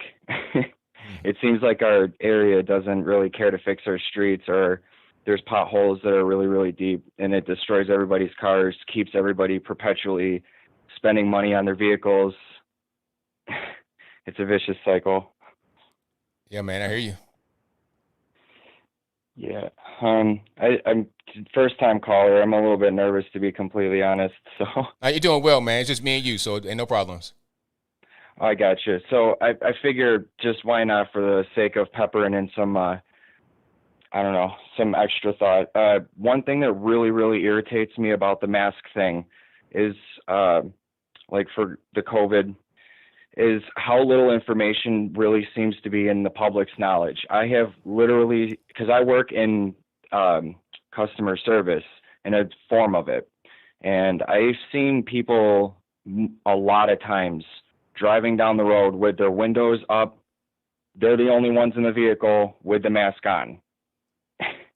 And I don't understand how the information got to them that was logical. And same with people that are quite a distance away from anybody else outdoors. You know, the thing is, I think Fauci said it right at the very beginning. He was like, the mask is not really going to help you. It's not. It's kind of like perfect protection you think it is. It might make you feel better, but that's all. That's why they're wearing it, because they feel better. It's not going to help them, Right. but they feel better. It's like a comfort blanket or an emotional support dog or something like that. It's the same thing. Right. And I guess I have two more points to kind of hit rapid fire on the mask thing. One is one thing that I've never noticed anybody making a mention of when it comes to especially anything working out or gym related in the masks. Masks, like anything putting resistance on your breathing, induces a panic-like feeling in a lot of people. And masks tend to do that, but for some reason people don't articulate that very well. And especially when your body's in a higher demand for oxygen, you're almost forcing panic to trigger in your brain and in your body. Two is, logically speaking, if the masks, because we all know that the virus particles can get through even the toughest masks, like the face respirators that are used in industrial chemical applications, they don't even stop the COVID virus because it's so small, if that's true anyway. So when it comes to the masks, the logic behind them, as far as I've always known, was to stop particulates. But my argument is that if you're in good health and you're not really concerned, you've weighed the risks and you're ready to go out into the world, then if you want to wear a mask, wear one. If you don't want to, don't. But if you're vulnerable and you wear a mask, how is my coughing or sneezing droplets how are they going to get through your mask? Exactly. If you want to wear one. Yeah, so only the people who are the most vulnerable in my eyes, if they want to, should be the ones wearing them, because unless you've got 80-mile-an-hour trajectory, phlegm or spit coming out of your nose, which is crazy. I don't know of any scenario where liquid can jump through two pieces of fabric, let alone even one, and make it anywhere. So, sorry. That's all right, man. Well, I thank you for your call. Definitely appreciate you. I love your show, man. Keep it up. All right, thank you. You're welcome. Bye. All right, great call. Very good call. If your mask is such a protective thing, then how can my droplets get through your mask? That shouldn't happen, right? If they can't get out, how can they get in? If they can get in, then they can get out. Then there's no point in wearing it. Now, is it? All right, Skype caller, who am I speaking to? Hello, it's I've called here multiple times before. I'm from southeastern Iowa. All righty. So I'm not gonna be able to talk long. I'm kind of ill. Don't worry, it's not COVID. Put a mask on. So I saw people last week. I own a conservative podcast that's run by two teenagers, me and another one of my friends. And I saw people last week. They wanted to know the name of it, so I will give that. That is the New Generation Podcast on YouTube and Rumble. We cover news and other stuff like that. So yeah, if people want to just drop by, I can post that in chat as well, if that's all right. Yeah, the link won't work. The link won't work in the chat. Just put the name in the chat, like the New Generation Podcast. New Generation Podcast. We're on Gab. Sadly, we're on Twitter. So yeah. All right. Well, thank you. That's all I wanted to say. Yeah. Bye. All right. Thank you for the call. All right. Yeah, I think that was a young man that called before.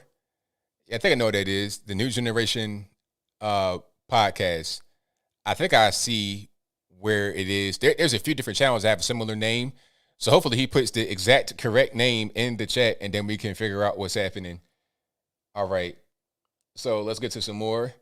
And the number to call is 434-658-1220. This show will be available on your favorite audio streaming platform, whether that be Apple iTunes, Google Play, Spotify, Stitcher, Anchor, etc. The link for that will be in the description box below, or you can just go to your favorite audio streaming platform and search for me, ABL Live. I should pop right on up. Let's get to... All righty. 417 online, I'm speaking to. Hello? Yes. Let me stop here. Hi, I'm calling to talk to ABL. You're live on air right now with me. What's happening? Oh, hey, hi. Well, I really appreciate your show. My name is Deborah, and I live in Missouri. All righty. And I wanted to call you because I was okay. So I am part African, part Native American, part Jewish, and part Caucasian. Got a lot going on, huh?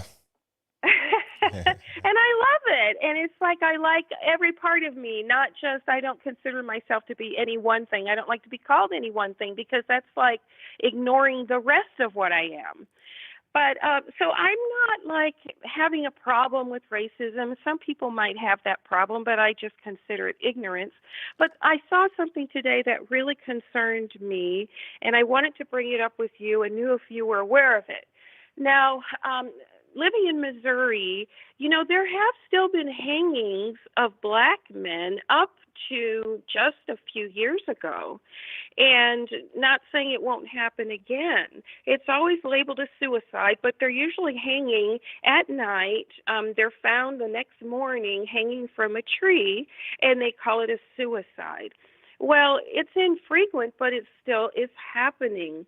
And what really got me today is I was talking with a friend, and she said some guy came in where she was working, and he was talking about those people. There are like some of those people have been coming around now, and so she's a white lady, and she's a good friend of mine, and she's like saying to him, well, you know, what do you mean about those people? Those people we market to because they come and buy things from us, and we like having them here. And then he said, now this is the area where I live, and I'm in Missouri. He said, well, make sure they don't come over to my town, which when he says his town, it's like a half hour from me. He said, because we still have a sundown law. Now, I don't hear anyone talking about the sundown law, and as we patriots are talking about things and saying, you know, we're not racist, we're all redneck, we all love each other, that's true.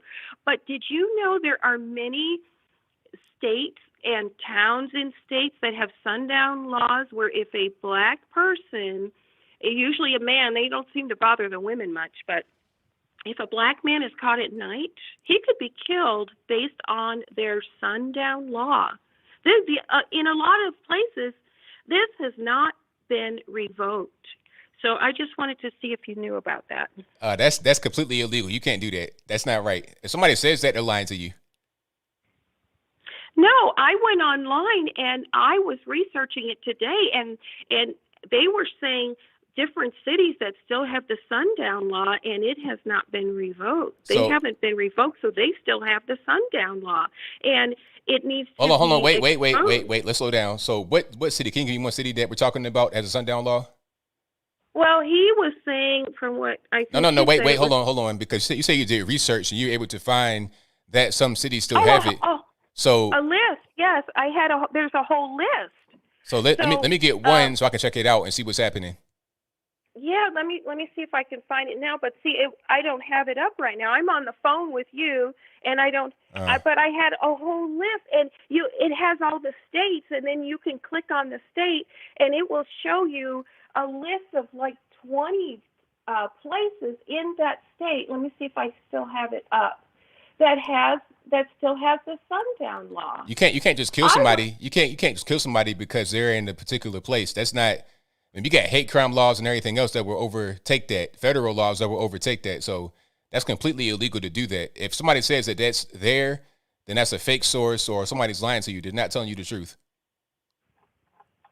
Okay, but the thing is the law still exists in many towns in the states, and people are chased out. So here's an article here. I went to Google, and one of the articles I read is called "Think There Is No Sundown Law? Think Twice." And then you click on it. It takes you here that they are not a thing of the past. And this was written in July 29th, 2020. So unless these people revoke these laws, because look, if we say, okay, well, that's murder, but look, they made a law in Virginia and New York that you can murder babies after they're born, and that's their law. No, that's not true. That's not true. I'm from Virginia. I'm from Virginia. What happened was there was a bill that was on that table they were trying to get passed that said if there's like a failed abortion or something like that and the baby's still living, you might still be able to abort afterwards. But that law did not get passed. So that's not true. No, it was. President Trump has been talking about it in his speeches. Listen. I'm from Virginia. I know who the governor is. I knew who he was before when he was a lieutenant governor and the guy before him and everything else. The law did not pass because I'm from there. I know about the local politics. It didn't pass. They were trying to pass that law, but it did not pass. So that's not true. How about in New York? Did it pass in New York? Well, I don't know. If it's the same law that passed, then I don't. If it's the same law that they were trying to get passed in Virginia, I don't think so. Yeah. Yes. Okay. Well, so you're saying you think even though some of these towns have not reversed the sundown law, that still the sundown law federally would be illegal? Well, I mean, the sundown law, we got to be able to understand specifically what this law actually is. Look in the law books and see where the code is, and then we got to see if these things are actually enforced or whatever is going on. I never heard about no law where you can just kill somebody. Like, that's not, you can't do that. Like, it's just simply not right. And then if you're talking about a white person killing a black, we're talking about a hate crime and all types of stuff going on. Federal charges, you're going straight to the penitentiary. Big rocks, little rocks, Gitmo, electric chair. That's not true. So if you're being told that, you're being lied to. So No, I'm not being told that. So here, if you want to write this down, I found a website that actually gives you. what's the website? It's called sundown.to. Okay, so sundown.tougalloo/content. Okay, you know what? Hold on. Matter of fact, you know what's the best way to do that is you can email me that link, and I could be able to look at it right away. So I don't have to be trying to type stuff while I'm right now on the show. What is the email? My email is contact@anthonyblogan.com. It's on my website, right in the description box.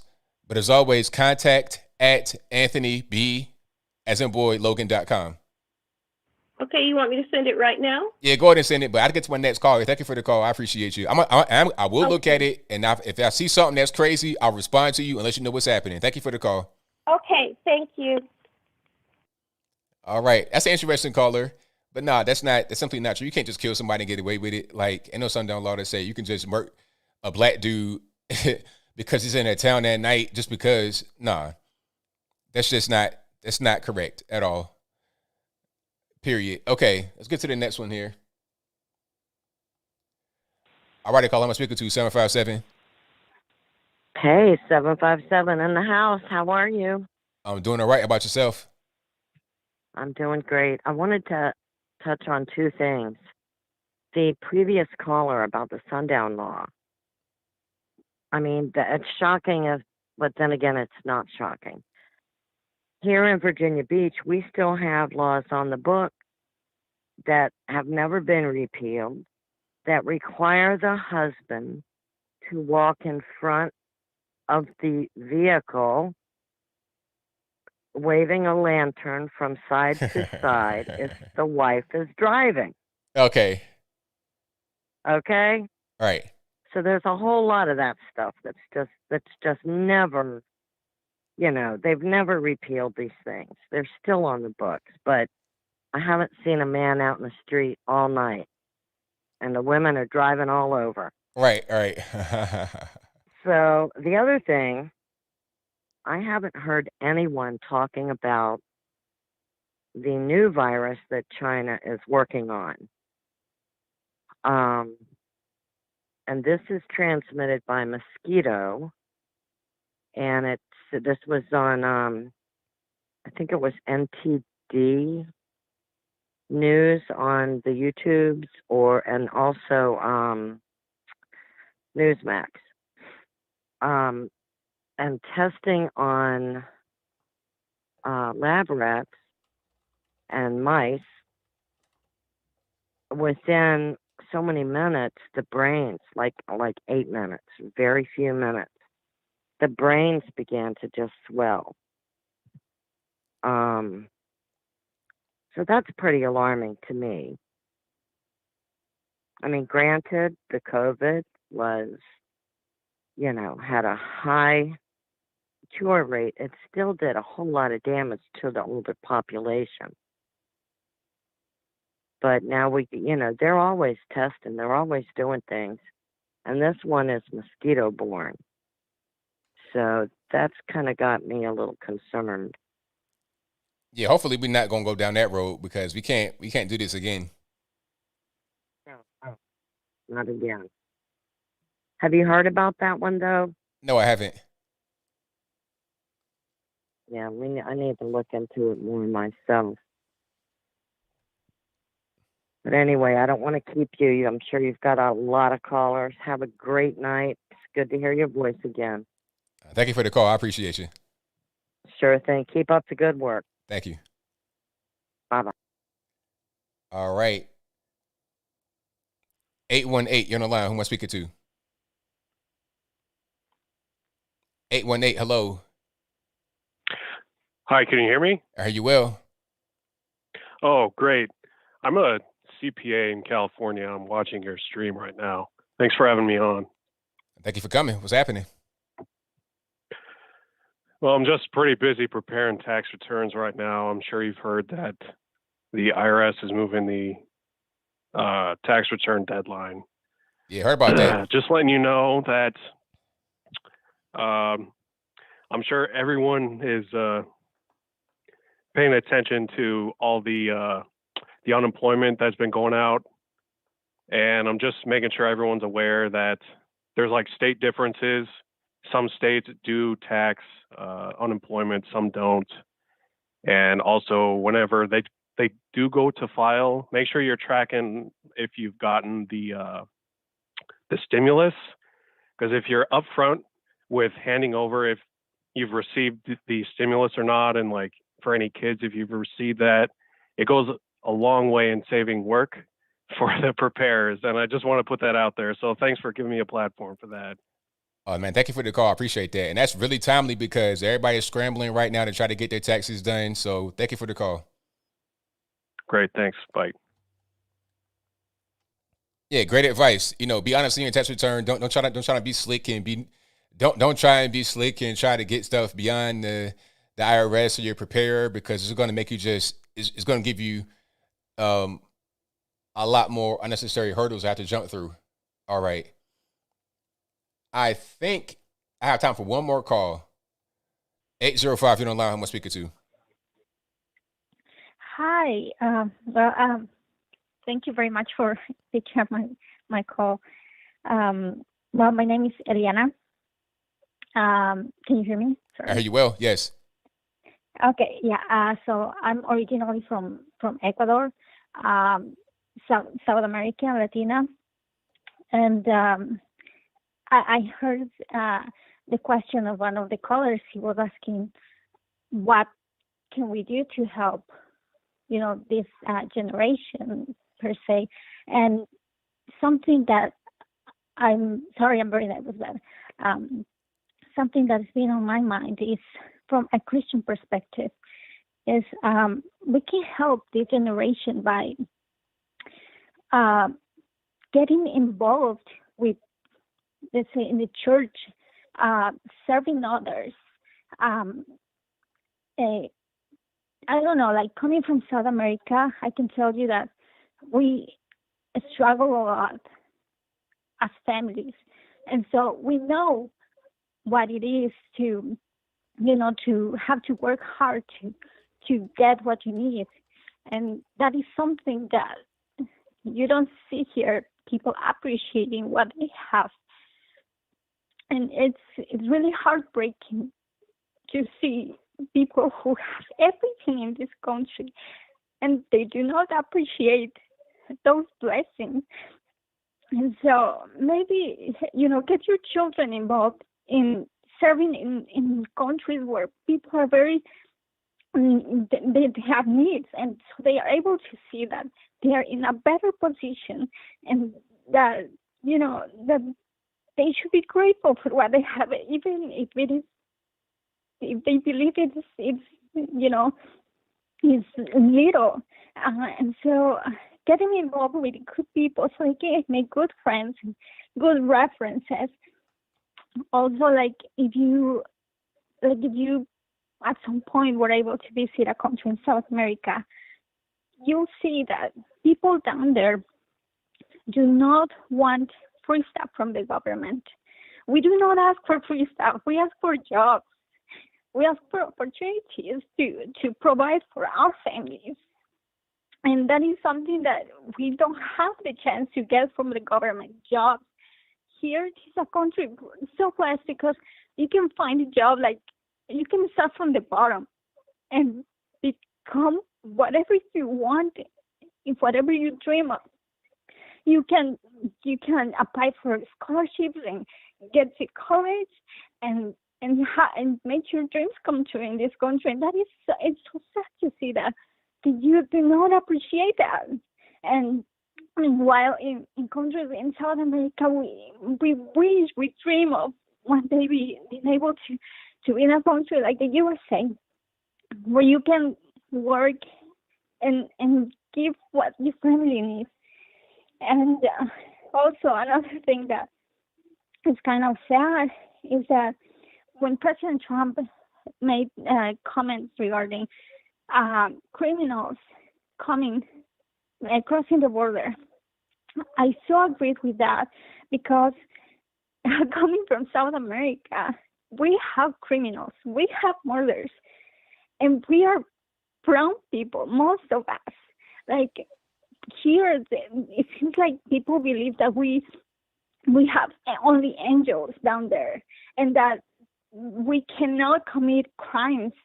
And that is not the case. We are humans. There are crimes, there are criminals. And when we come here, we come for security, for safety. And it is sad to see that we are not being protected by our own government. And we are letting this beautiful country to become what we escaped from in South America. That's right. Well, I thank you for your call, and I really appreciate you. Thank you for sharing your story. I really appreciate you. Thank you very much. Bye-bye. Wow, that's and she brought on point though. It's like, hey, you got criminals down there, you got bad people all over the place. Just because they're in South America and all this and that does not mean anything. You have really, serious people down there that you don't really want to be involved with. So she's right on point. Got tight up and do better. Let's not just say, oh, they poor brown people and they got to come over here. No, some of them need to stay where they are. They don't need to come over here. All right.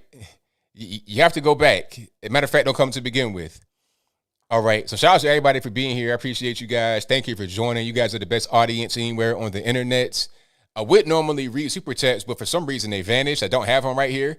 So if you super chatted, thank you for super chatting. I appreciate you. I'm going to just imaginarily read through all your streams. And okay, I read them right there. So thank y'all for super chatting.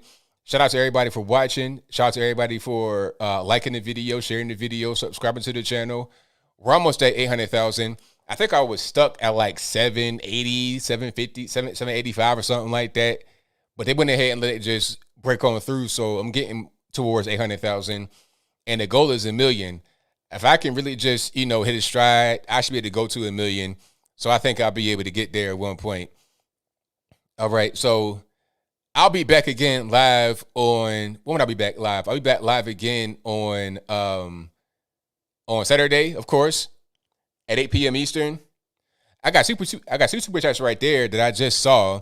One from the Alpha and the Omega says, Sharon Osbourne apologized, shaking my head, bend it to the left. And then Farringer Xbox says, watch the movie Salvador with James Woods and Jim Belushi. They were selected for The Hatred of Blacks. Wow. Really? I've never even heard of that, so I'll check it out. So that'll be a wrap for me. Shout out to everybody for being here. Thank you to the mods for keeping them trolls in check. And until next time, y'all be safe. I'm out. And peace.